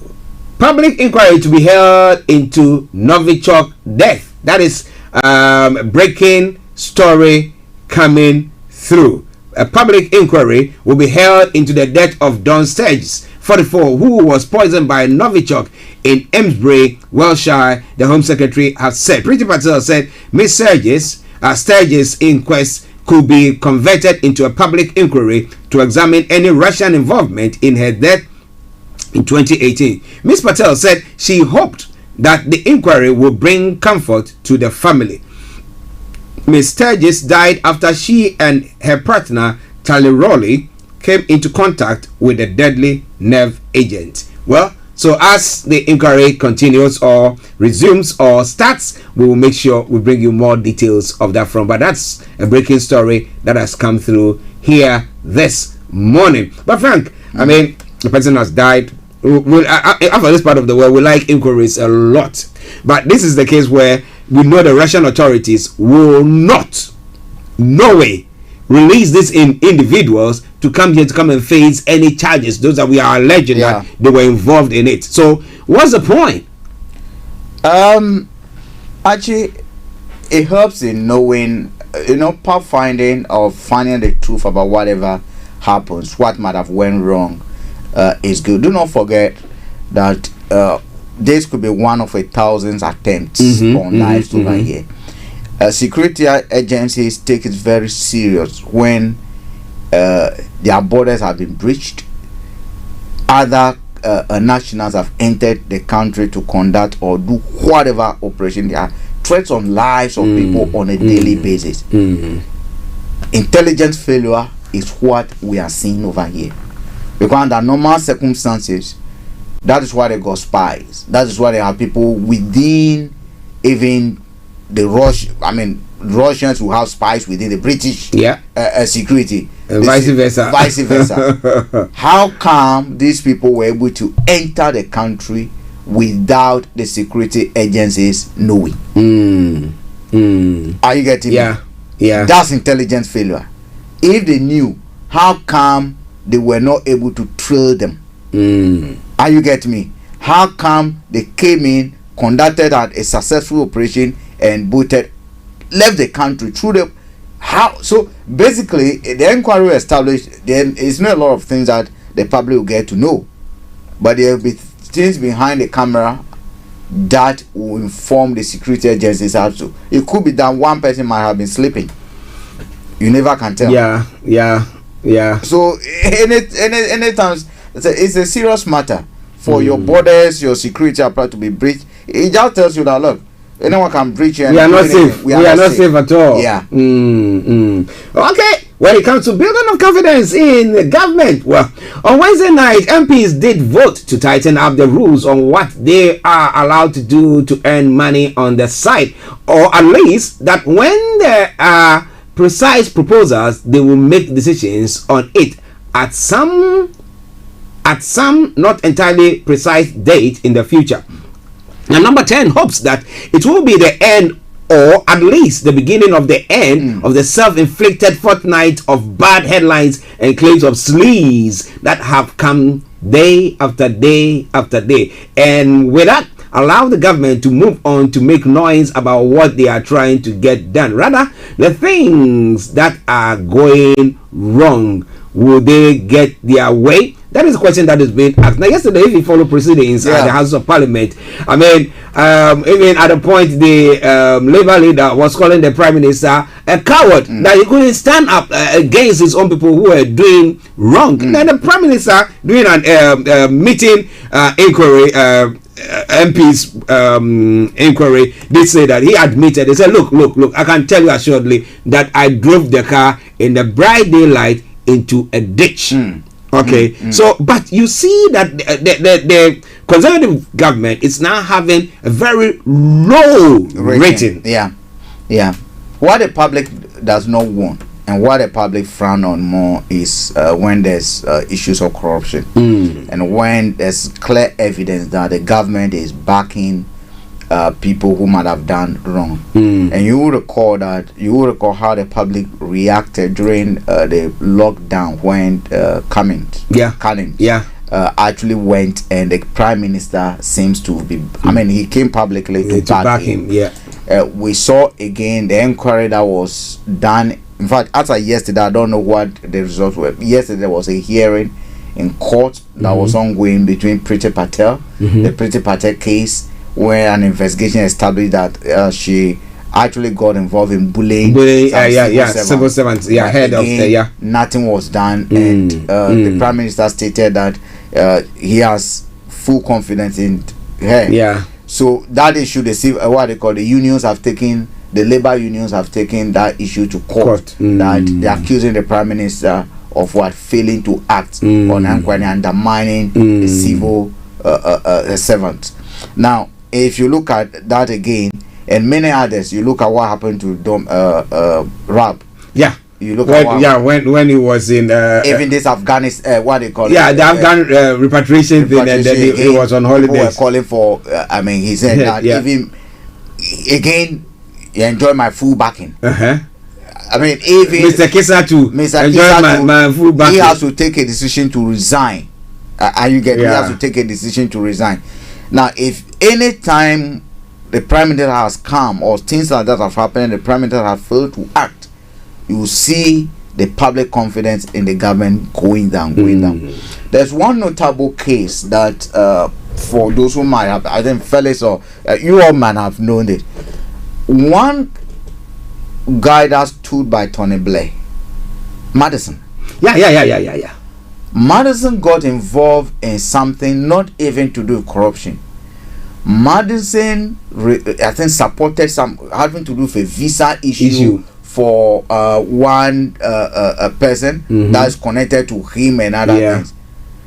Tony Blair stood his ground and said, look, yes, we know, but the public out there does not understand the details that we know. The perception out there is that chronism is taking place, and therefore Madison must go.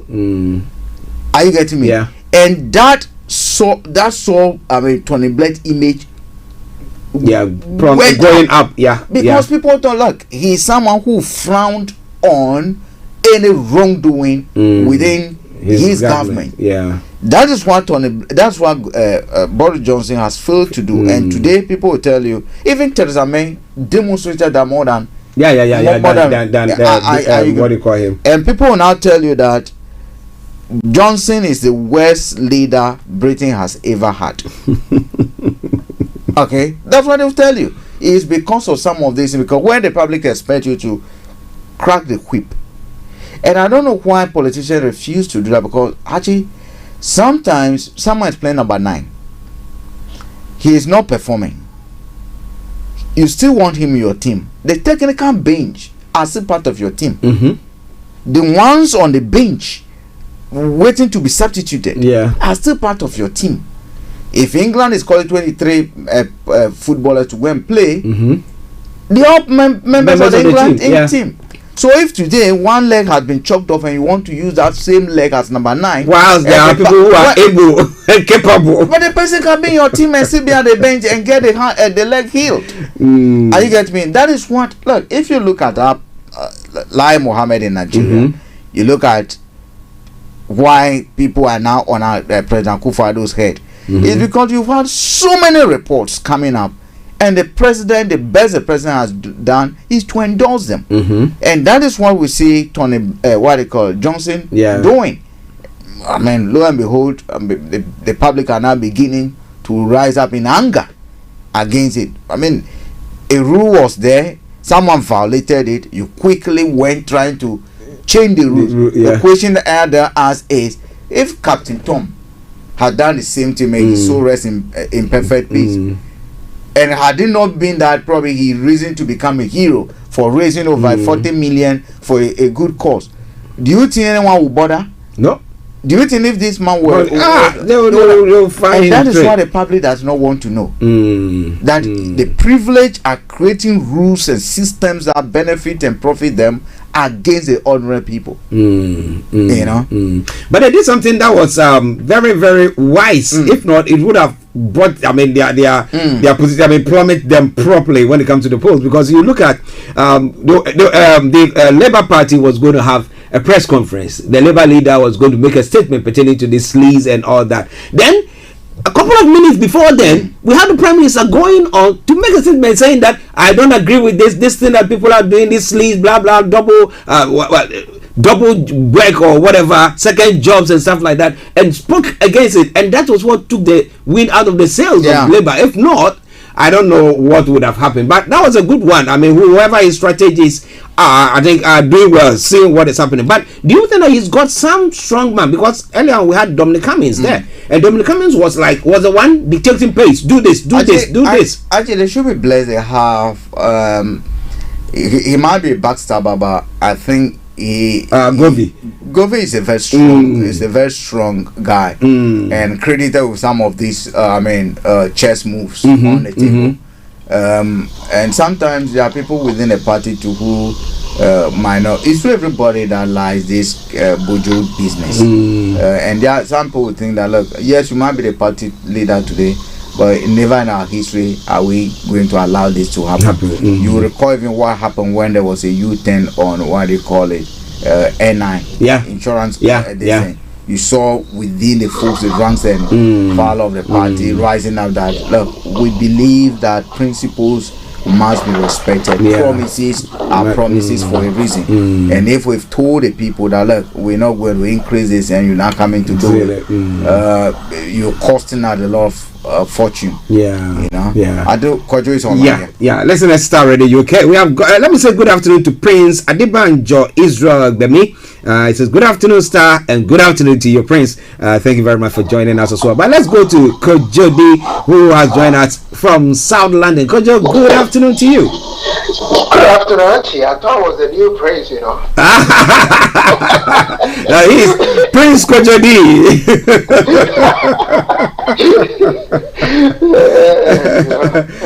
How are you today? I'm good. Thank you. Great. Yes, a quick one. I don't know whether you want to make a statement straight. Maybe listening to some of the things that we've discussed already. Well, do you think sleaze is gone? It's not. Whatever the Prime Minister has said, trying to take the wind out of the sail, you know, it still hasn't gone. Oh, so it's still there. You think it's... You know, people still don't believe him, really. I'm just being honest. The thing is, gone there. Look, he stopped a huge... he already had a huge parliamentary majority, right? And he was quite very aware that several members of his own party, if they were not put in line, they were going to vote against him. So that should tell us the measure of discomfort they had in what he was going to do. But for some reason, he still went ahead, tried to change the rules. If you look at the scathing condemnation and whatever Theresa May said 2 days ago, there was no way out for him. When you look at what Theresa May said, it was just really like a nail being driven into the coffin. And it was so I don't want to use this word. The word in my head, I will keep it. It was so bad when he faced the standards committee. Yeah. It was so bad. And he's gone back to his backbenchers who were really against what he was going to do, trying to really support his friend Owen Patterson. I mean, and the whole thing got muddled up, and I don't know who his advisors were. I don't know which people advised them to whip all the conservative MPs in line to vote in a certain way. They should have been allowed to exercise their own vote, and that would have helped him better. Now he's gone back to the backbenchers, accepting that he crashed, in his own words, he crashed the car when there were no cars on the road. Yeah. I mean, it's so bad. It's so bad. And when you look at what happened yesterday, the voting and everything, it was obvious that, look, there were people who were going to defy his authority. Oh, okay, vote against him. Yeah, so he had tried to steer the ship in a certain way that it will not be too very obvious to the public that, look, he has handled the whole situation shambolically. So it's a huge shamble, really. I mean, people do not expect, in the UK Parliament, people do not expect an MP, a sitting MP, to be actively lobbying and being paid for. It's against the rules. And so Kojo, you know one thing that is happening on those lobbying issue. You will recall that, and this is similar to what happens in Africa. You will recall that before the general election, through candidates and other things, people who Boris Johnson thought would be opposed to him, they went ahead and deselected a lot. And therefore the 80 MP majority, he think he can command them like schoolboys. We are in the parade, left, right, left. Don't think for yourself. I'm telling you what to do. And if you don't do it, the next election you'll be deselected. That is what is happening. Therefore, he thinks that he can run things through parliament just like a typical African leader. African leader would do. Kojo, please go ahead. The truth of the matter you've said, also to add to what you've just said, there aren't any people around him telling him that is wrong. All the people around him are like yes men, people who are similar to him, people who are irrespective of everything that is being, they are seeing it plain that it is wrong. They will still support him, just like you said.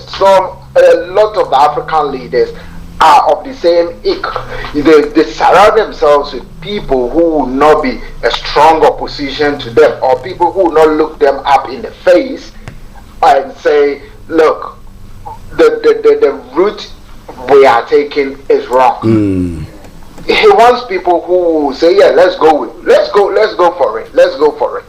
And that is the problem they are facing. So a lot of all these advisors in Downing Street actually have handled this wrongly, in the wrong way. And it's going to ramble on and ramble on. So if you have former prime ministers, fine, Theresa May is still a sitting MP. Yeah. Former prime minister. If she laid in on Boris Johnson, you can understand. If you had a former prime minister in the person of John Major, who also laid in, then and these are conservative. These are conservative prime ministers. They are not Labour prime ministers. I mean, it's not like probably you talk about an opposition, but your own party, Kufuor going after Akufo-Addo for certain this. That's what we've seen here. I mean, so that shows really the impact of what they tried to do, how wrong it is by all standards. So moving on from there, well, you're talking about what was her name again? Home Secretary Priti Patel. I have a different view of her, really. I think she talks and doesn't do. Is it? Apparently they say she's a bully. She likes bullying her way out. So what can say, we'll leave it to that. She says she's not. That made a famous Home Office permanent secretary to leave. And a lawsuit was brought against her, which he won.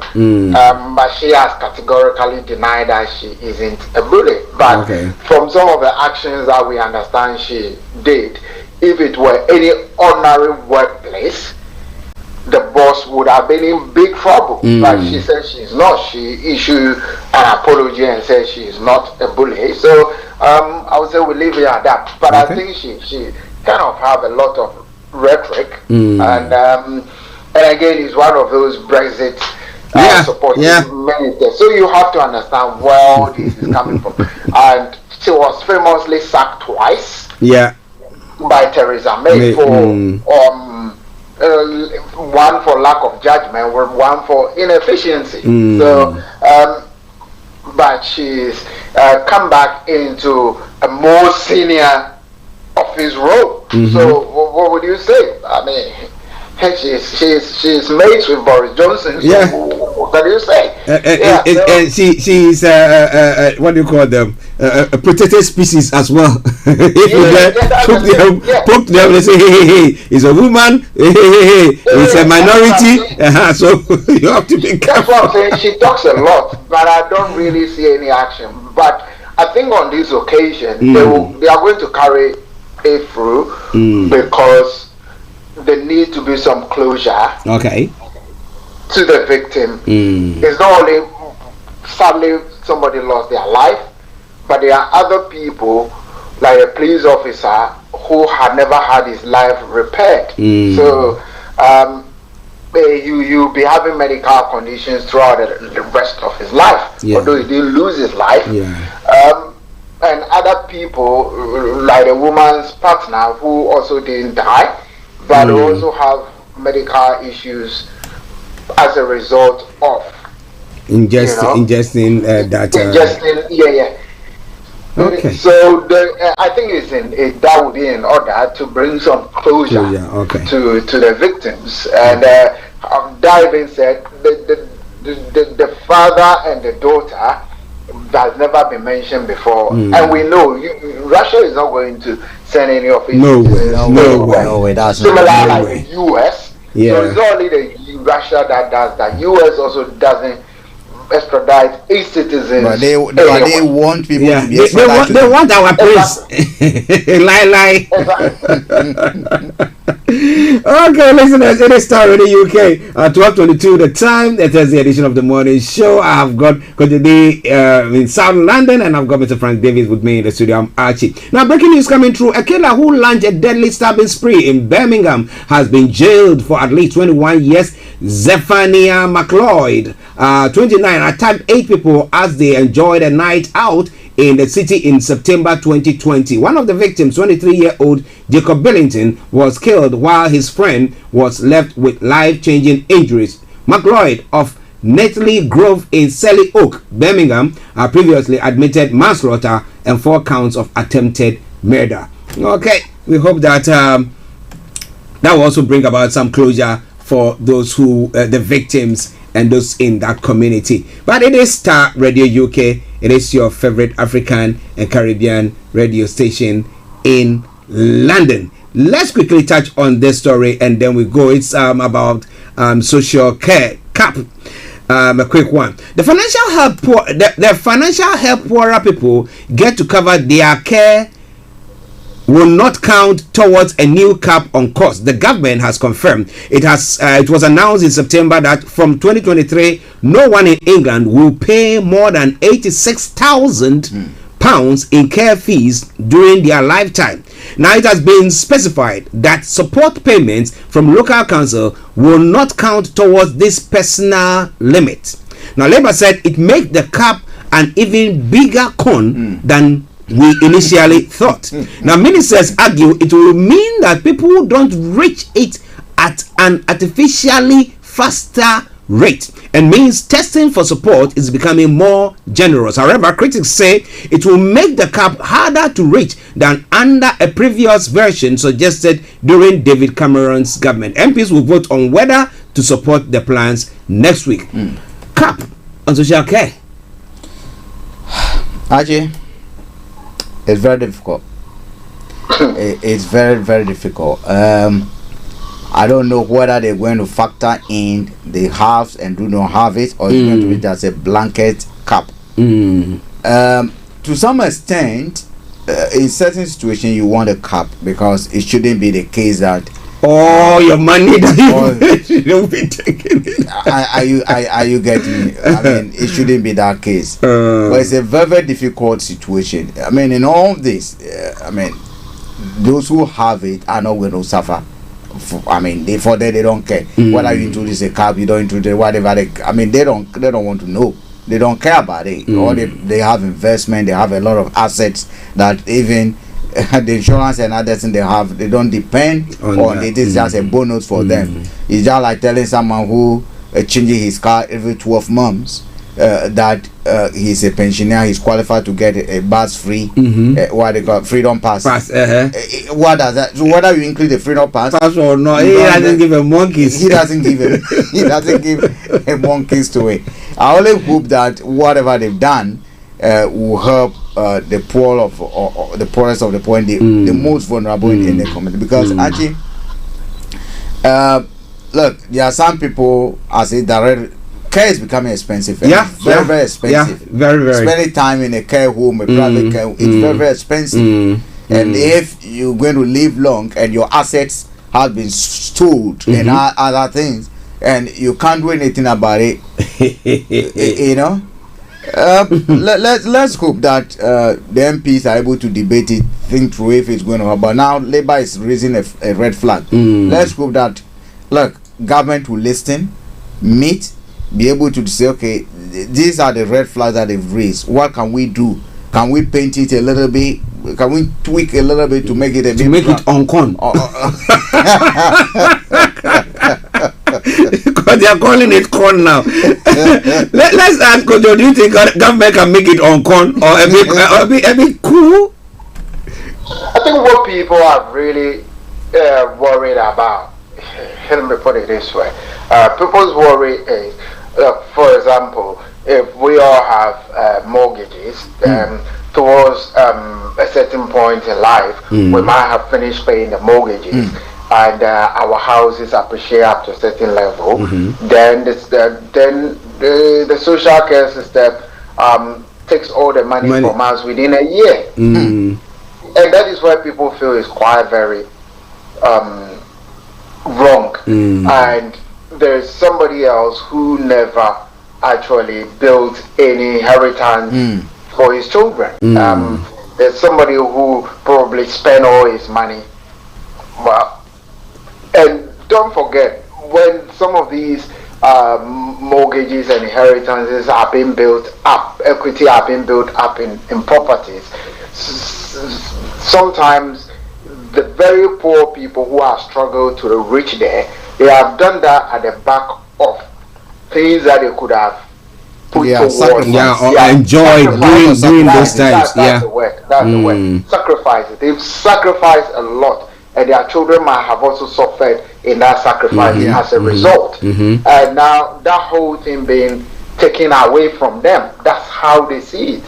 So the previous one that was introduced by the Cameroon government, where people kicked against it, again was not really what people wanted to hear, because people want social care to be affordable, and when they have worked so hard and accumulated some wealth, they want to keep it and pass it on to the next generation. They don't want it taken off from the next generation. So there is always going to be a gap. How do we do it? Some other countries have done it better. Germany has done it better, where if I have a property or an asset, my asset will not be, I will not be, let's put it this way, will not be stripped of me because I've gone into care to pay for my care. No, because the plan they have money, you pay towards it when you are much healthier and much younger, and where you can contribute a lot more. So when you are at that point where you needed it, then you can use it. But let's put it this way, as quite a number of people in a certain bracket, like Frank rightly pointed, wouldn't probably, maybe I'm the grandfather of a monkey, so I don't care monkeys about it, because my generation of monkeys all have money, and they'll be able to look after me, so I don't care much.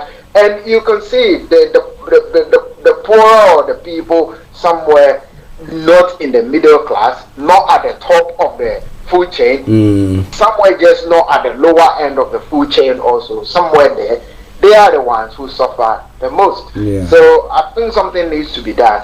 I mean, with all this levy of 1.25 being put on the national insurance, is it really going to solve the problem with the plan they have? No. I think if you put in extra social care levy to pay for social care, you put in 1.25 on my NIC and another 1.25 on the employer NIC. So in a whole, you're putting 2.5% tax to pay. You're increasing my tax burden. Then should you still have that 80,000 or so cap? It shouldn't be there. It should be more generous. That's my point. They should be more generous than what they are introducing now, so that people can come along. And potentially that could be a vote winner if the conservatives play right. I mean, and we know that a lot of the people who vote are in a certain age. The young people don't vote because they'll probably go to work, and some don't even care about politics. But the old people who sit at home, they'll watch the TV and make a decision who to vote. And it's all, the decision they make is all alongside how much money would they have left to spend on themselves. Okay. Listen, let's start Radio UK. Let's go to Aberdeen, where we have Felix, who has also joined us. Felix, good afternoon. Good afternoon. How are you? Yeah, doing well. You? I think I'm okay. Great. Okay, over to you, sir. He didn't say plodding on. That's why I didn't say anything. No worries. Don't worry about plodding on at all. Who should pay for it? The contribution that we are making from our NI and all that should pay for it. And well, we've been doing that for many years. It seems not to be adequate. So who should pay for it? The generation who are aging and living longer. Who should pay? Who should pay for their social care? I think the tax, the basket can be re-looked at again. For instance, I mean, if we're going to be spending billions of taxpayers' money on weapons that never get used, that's an area that can be looked at. Because they don't ask us. Hold on, Frank. is that same generation that vote for the Conservatives. The Conservatives have always been big spenders of money on military infrastructure. Yeah. But my mom is growing and entering that generation who never voted for Conservatives. Yeah. You see, the question is, look, this is a fundamental moral question. Yeah. Right? Some people want to leave some money for their kids, yeah, or grandchildren. Right? Is that an obligation? Not necessarily. Not necessarily. Yes. So that is a fundamental question, because if you are saying that I've worked all my life and I want to leave something for my kids, but how about a child who has grown up and since the age of 14 has been taking care of himself? He's not inherited anything. Yeah, how about, because some of these poor two fellas might have worked so hard and paid into the tax system. How about that? Well, who hasn't paid tax? Right? I've heard these arguments over and over, and I've paid hard. I work hard and I pay my taxes. Who doesn't pay tax? In this country, just a handful of people don't pay tax. Most of us, we don't have a choice. It's deducted at source. We don't even have a say, and sometimes you even get a letter on top of it to be told that you should come and pay more. Yeah. Yeah. Yes. And sometimes they themselves write to you saying that, oh, you have a refund, and when you claim the refund, then they write back to you and you say, oh, I got it wrong. You have to pay back the refund. So this question about, it's like Africans in the diaspora who make a lot of money, we send money home. But the guy from Ketekrachi also send money home to Hohoi. Of course. The guy from Malata Market sends money home. Maybe the parents who are living in a village not far away from Paga. They may not be living abroad, but they also send money home. Who should pay? I mean, everybody pays some tax of some sort. It's a fundamental question of some people thinking that they have maybe a moral duty, a moral obligation to leave something for their children. That's what they believe. But why should that belief override any other thing? I mean, let's put it this way. If you have shares in some company, maybe a FTSE 100 company, is it an obligation for you to pass those shares on to your kids? No. And so somebody should take care of your social care expenditure whilst you leave those shares over there on the FTSE exchange? Is that an obligation? It's quite it's not an obligation. It's not. It's not. It's just like people, it's not. Yeah. It's just like people who have second homes in Portugal and south of France and so on and so forth. If your personal expenditure is becoming a bit of a burden, then you may have to consider selling that second home. Yeah. Yeah. Right? Now, I appreciate that it's hard for some people because maybe they themselves are beneficiaries of inherited property, inheritance. And so they feel they have an obligation to pass something on. They don't want to be the last individuals who sort of blow the inheritance and leave nothing behind. But the hard fact is, who should pay for it? I'm not saying we should lock them up and leave them to push people to want to kill their parents early. Well,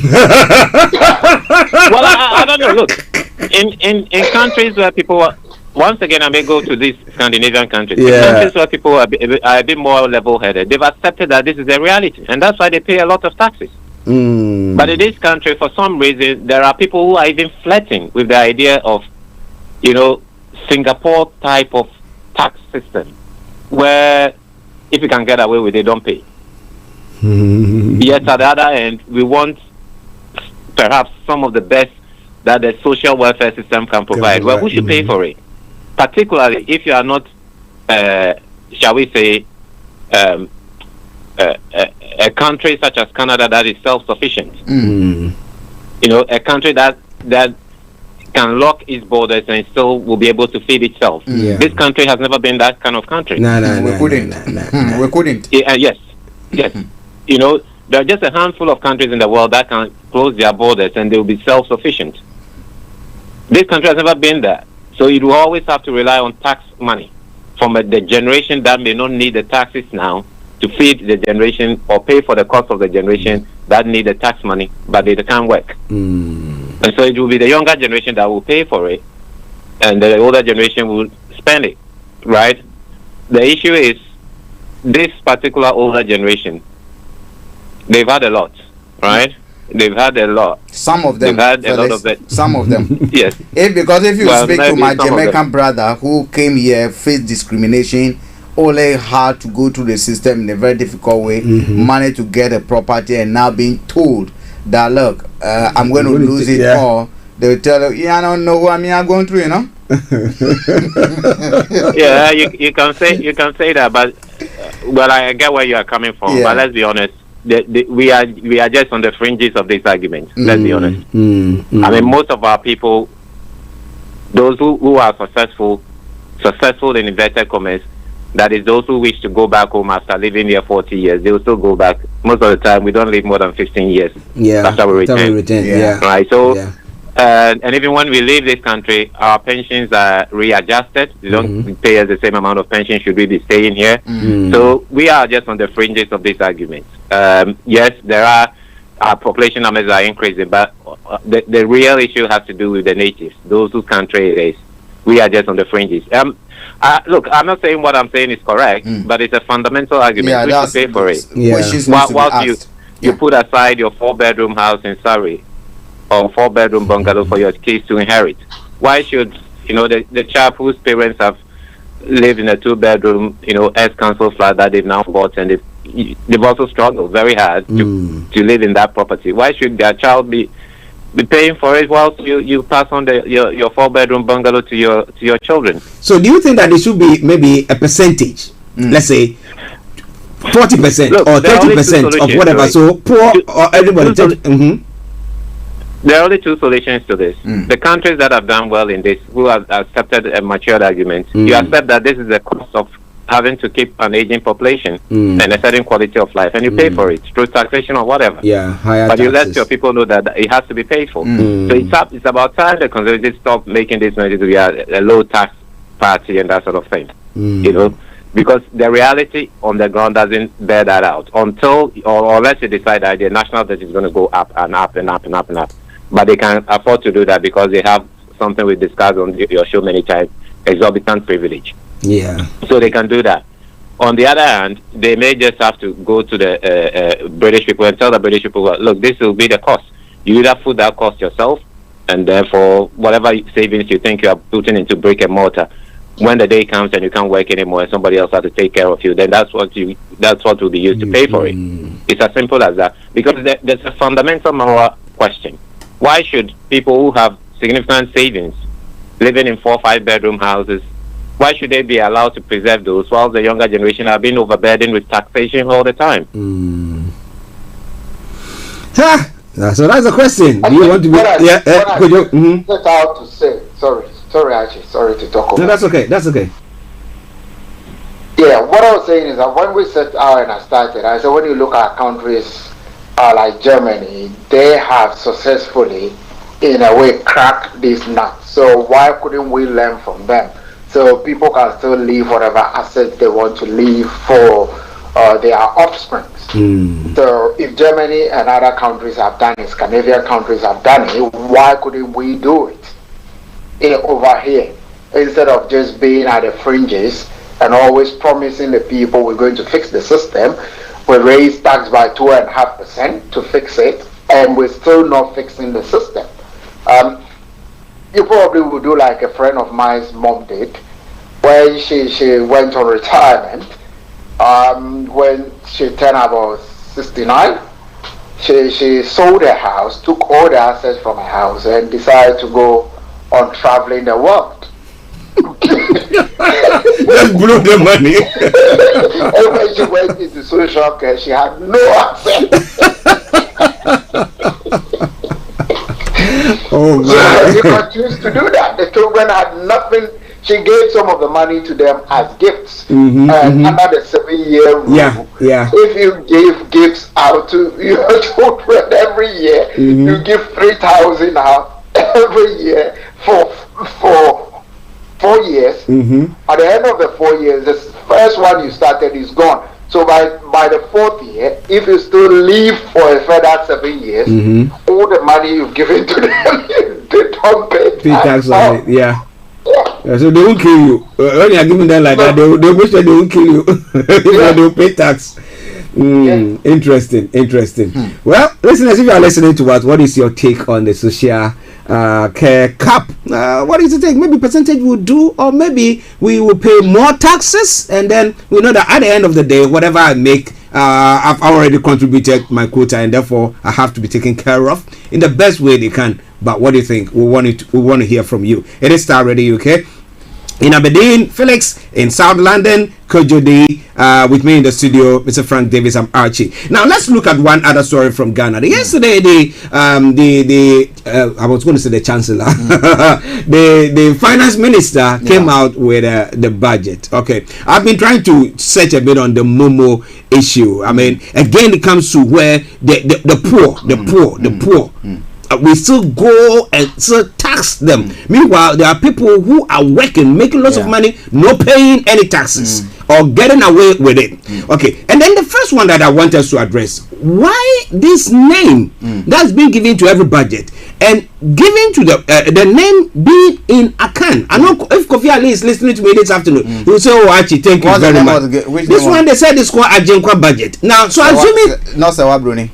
No. So assuming we have a President Mahama coming to office, and he decides to now the budget that they're going to read, name it. I don't know whether they speak Mampuzi or Kutsasi. I'm not sure whichever that they speak, and then decide to call it maybe Tigray Grind. What is all that nonsense? It's the project of a canalization of Ghana. That's it. So, goodness. I mean that is it. But let's go to the main budget. Archie.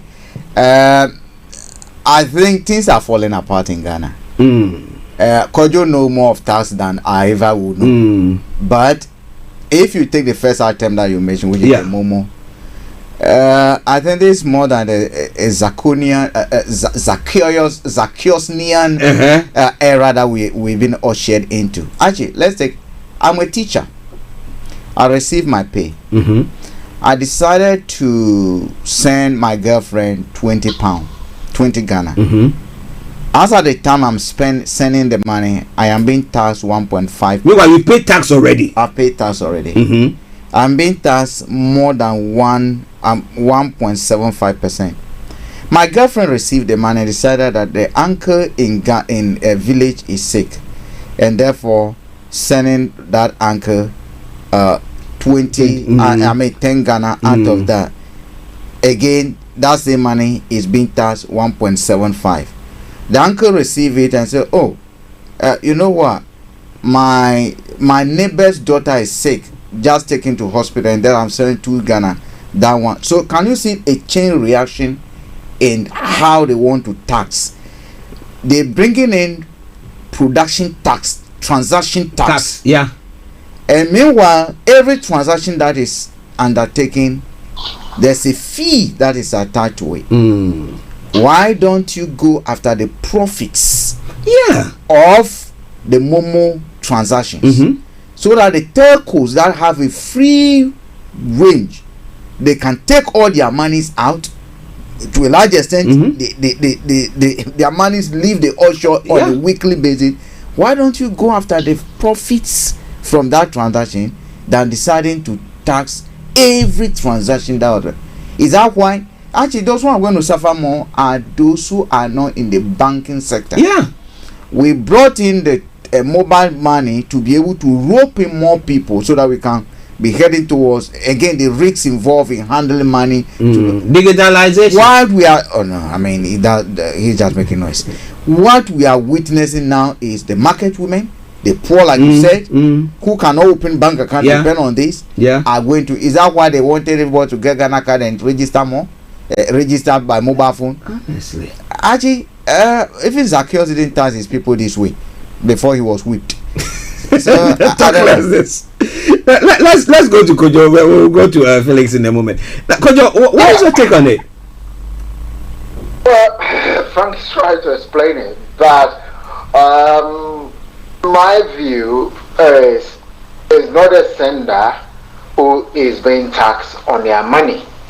I might be wrong. That is my understanding of it. So my understanding is the services, the companies that run this Momo thing charge for handling your Momo for you. So that is my understanding. I might be wrong. So I understood it that a levy of 1.75 is rather on the service charges that Vodafone and all these No, that is not it.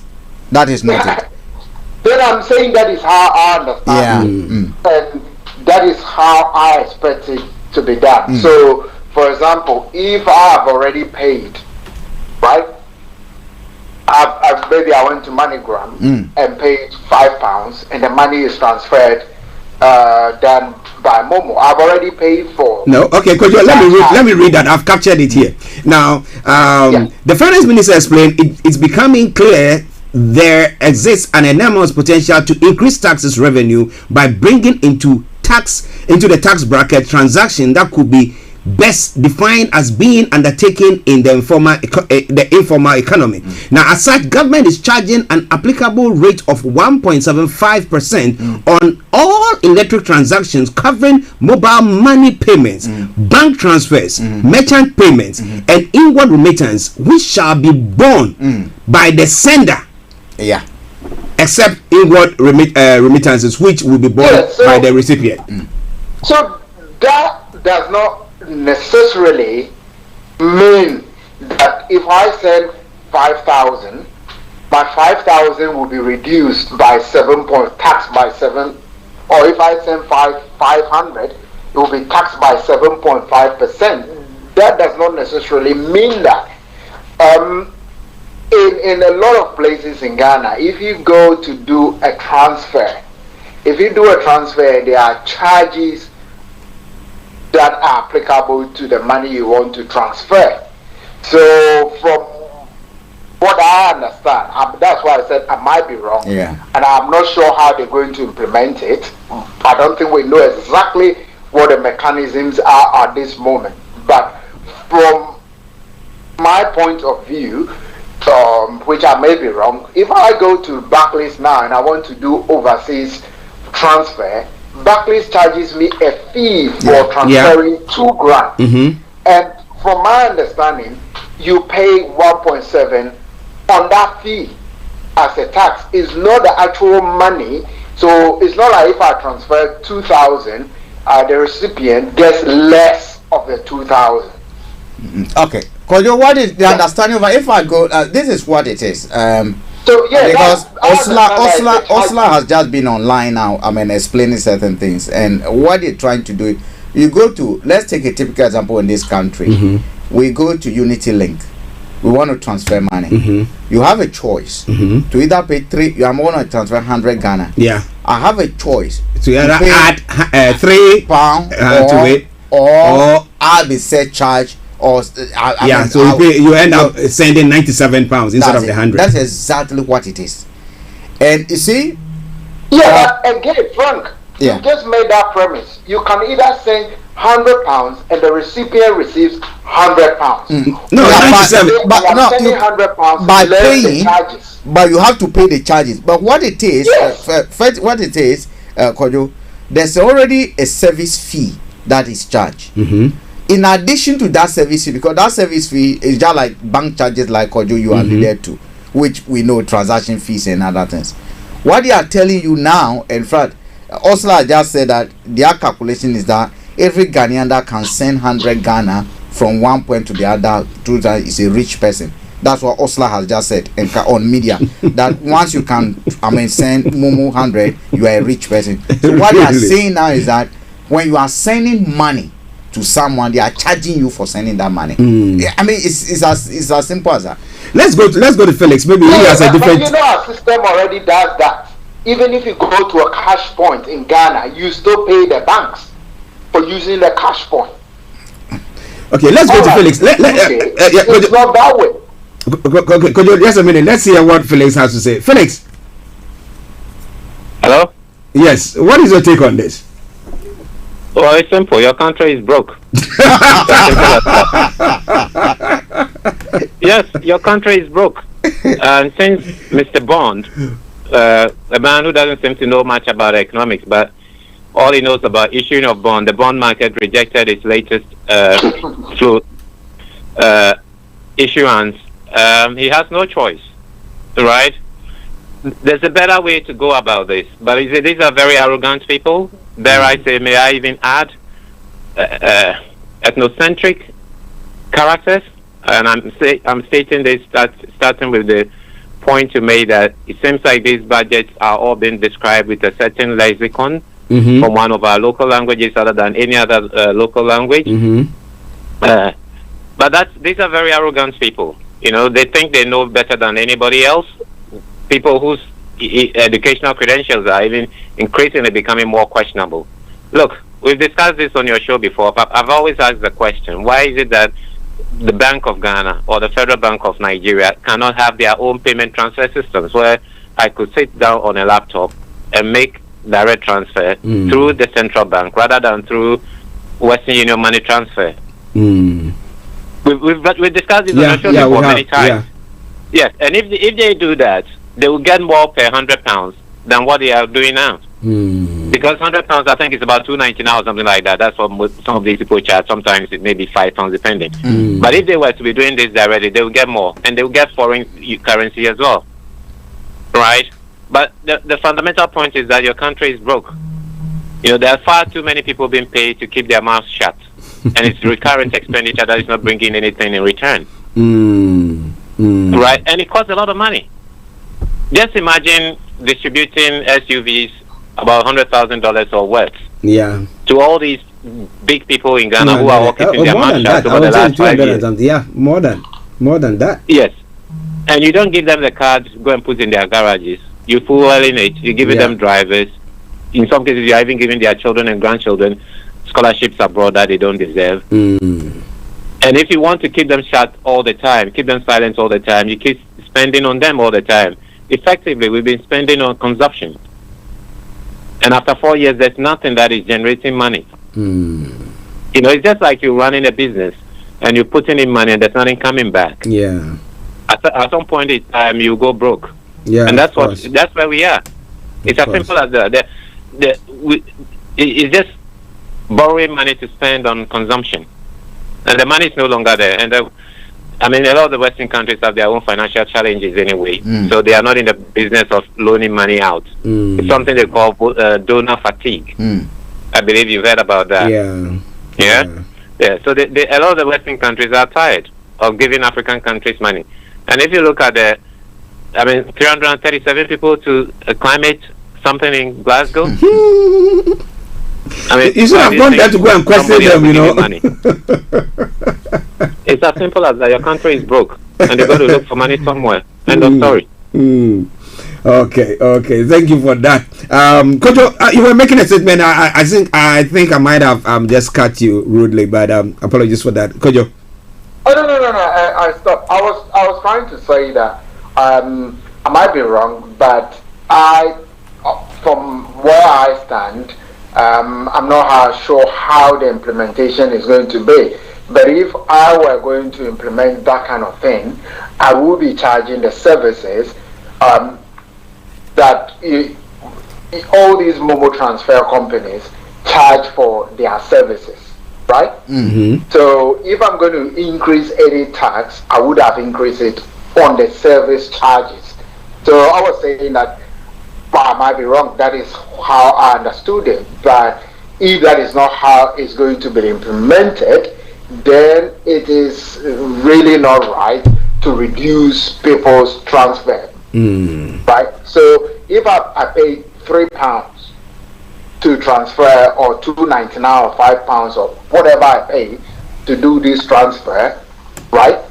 And whatever company is handling the transfer process, that's what they charge me. I thought, my understanding is that level of 1.75% will be put on that £3 or £5 or $2.99 that are paid to these organizations. So I thought that is how it should be implemented, as opposed to how it is now. Okay. Yeah, but Kojo, whichever way it's implement, I mean, it's going to be implemented. I mean, we're looking at it. I mean, it doesn't matter whether. I mean, I'm going to go for 1 minute, then come back. Okay. Because at the end of the day, whichever way it's implemented, we're looking at the bedding that is going on the poor, because that's where the bottom line is. Because all they need to do is one sure way of getting money from the poor. The poor, yeah. And who are those who tend to use the poor? System? It's the poor. It's a tool that the poor have found very convenient. Because please, can you send me something, and then you send me, and then you take the money from it. Most of these people who use Momo, yes, we all use Momo and others, but it's very. I mean, my dad used to use Momo and others. Is that why they want to be paying people pensions and other things through their Momos, so that you can even start charging them for their pensions? Wow. I mean, double taxing the system. Archie. Well, let me ask you a question there. Does that mean that if I have, let's say I have my account itself, okay, now I transfer money from my account to my Momo, are they going to charge me for that? Yeah, they'll charge you. These are transaction fees. So it is now becoming a burden on you living in Ghana to move money from one point to the other. That's what it means. Generally, when you buy something, you pay VAT. You moving money, you driving, everything you do, you have to pay. Interesting. That is what literally we've come to. You will recall NDC during most time, Mohammed time, muted this idea of bounce transaction fees. Yeah. You saw the way the backlash came. Yeah. MPP were at the forefront of the backlash till the government withdrew it. Yeah. They couldn't implement it. What we are witnessing over here is 10 times what they were proposing and what they opposed. In fact, the Baumia himself was on news, was on record, to have stated that it should not be right to tax Momo transactions. Actually, you see, these telecom companies have actually captured the banking sector with this Momo business. They make huge profit. Why don't you implement a win tax on them? Because they make it. They are making profit. Why don't you? You are not increasing that profit on their transaction fees. No, you are not doing that. But rather, those who are sending the money, and the estimate they want to be making on a monthly basis 500 million from that's the estimate. You know what people start doing? I will take cash. They start reversing to cash. Yeah, I'll take cash and then I just give cash to you. How are you going to give cash to someone in Domi? Then you have to travel. You have to give to somebody, and the transport has increased, and then theft as well. The transport has increased. Jesus. Well, actually, Ghana is one of the most expensive countries in the world. In fact, a report I'm having from those who just returned from the conference, it's not anything good to write home about when it comes to expenditure. A friend of ours on Friday flew to Ghana. Actually, yesterday, he comes even today. He says she's living in Accra. She's going to the village. She can't stay in Accra. It's like living in cloth that they will sell here £10. Ghana is sold for £50 equivalent. Choba, you go to Choba to eat 1 million. What? You could talk on what? That is how the country is. The country has become very. Do you know it's 3 times toilet roll? The cost of toilet roll in Ghana is 3 times the cost over here. Do you know that? Wow! Oh. I think when I do it's voluminous, so that's why we don't do it. Our friends who are well to do, on a yearly basis, they fly to this country twice, right? From their toothpaste to everything to toilet roll. Actually, from their toothbrush to toilet roll, they buy in this country, ship it down, and ship it. My lady friend, you know her, she's been here before. She never buys in Ghana. I see. She said, Frank, I save no less than 40%. Wow. And if I'm going to spend the whole year doing that, I'm better off flying with a £400 or a £500. Yeah. A return ticket, buy what I need for the whole year, ship it, cost me £1,000 or whatever, in and out transportation, shipping, and everything. I am 10 times better off than buying those same items in Ghana. Wow, interesting. You know why? Our ports are one of the most expensive ports. Some of the most expensive ports. Meanwhile, they take things through the and therefore, when you buy this £5, before you sell it, the ports alone have increased the cost by more than 400%. Wow. Country is broke.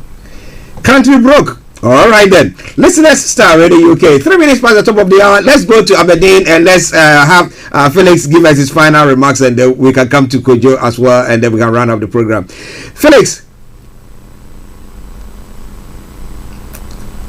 Hello, Felix. Okay, I think Felix is gone. All right then. Let's see if Kojo is there. Kojo.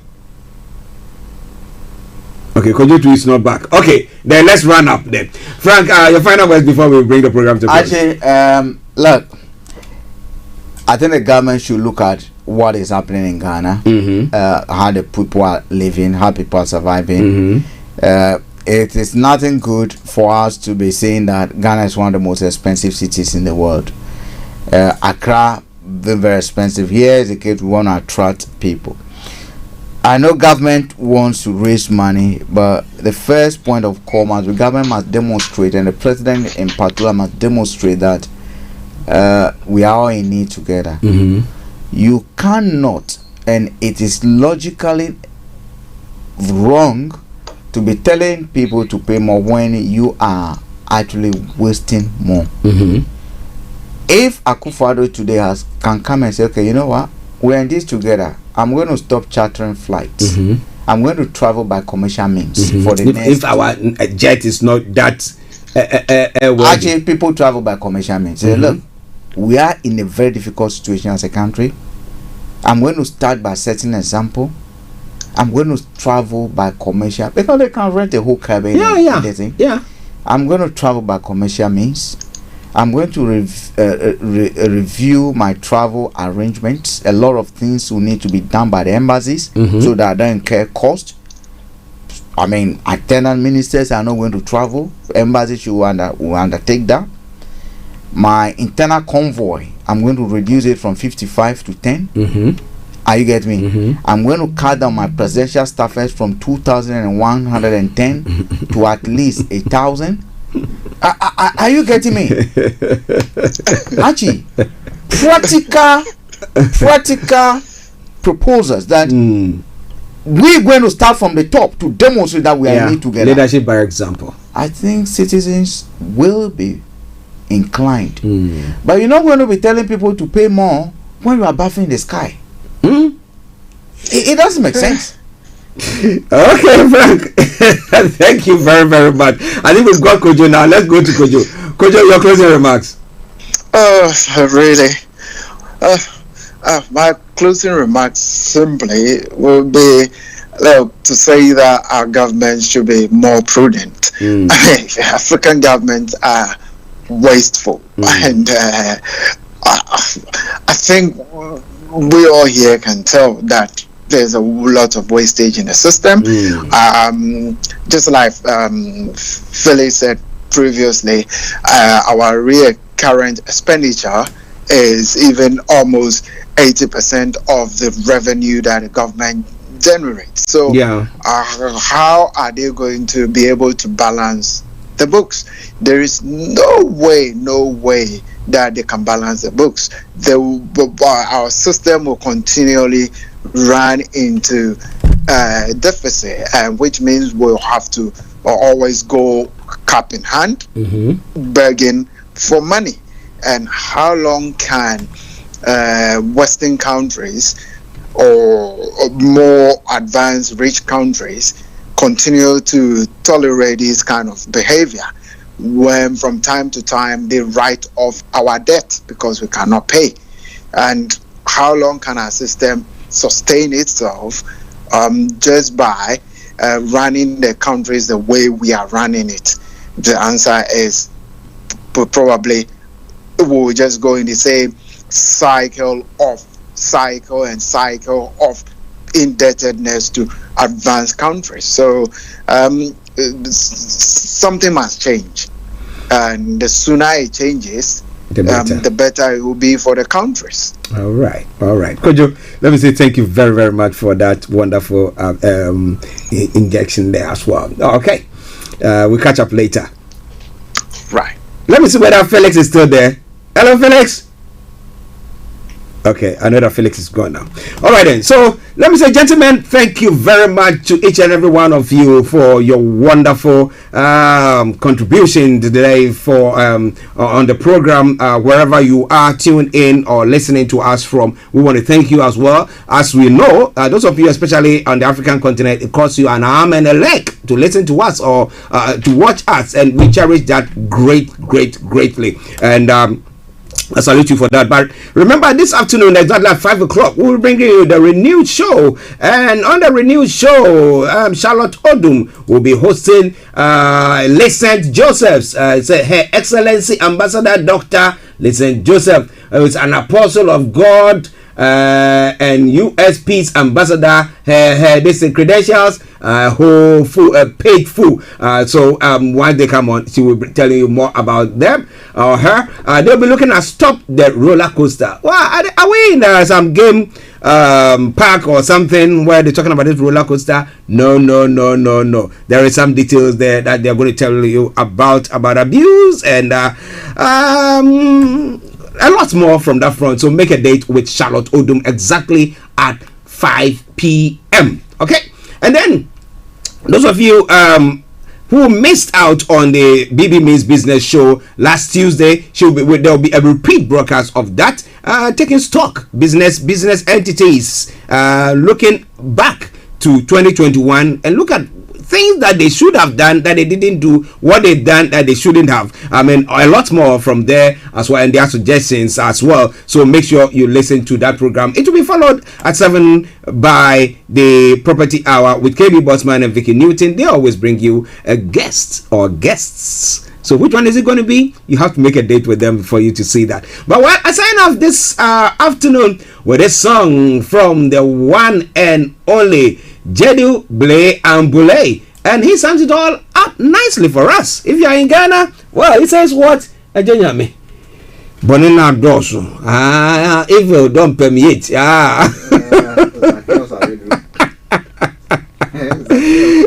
Frank says Zakios Abedu.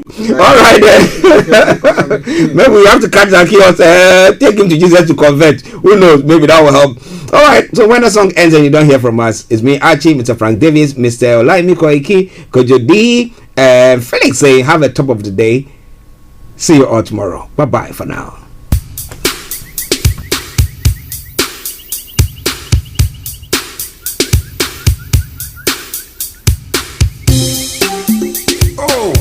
Eja onyame womba for a bread.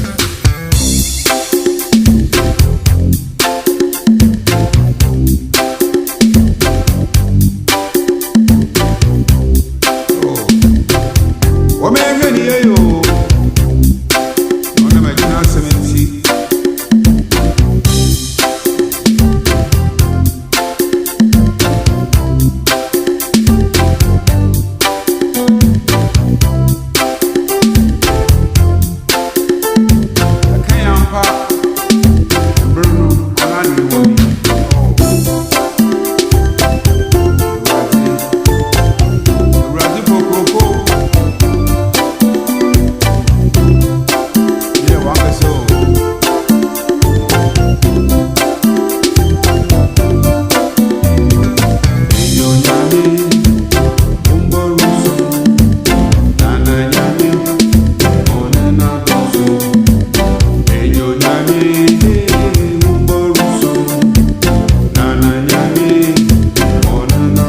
This is Starr Radio UK.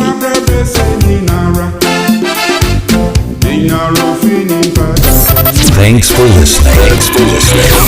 Thanks for listening.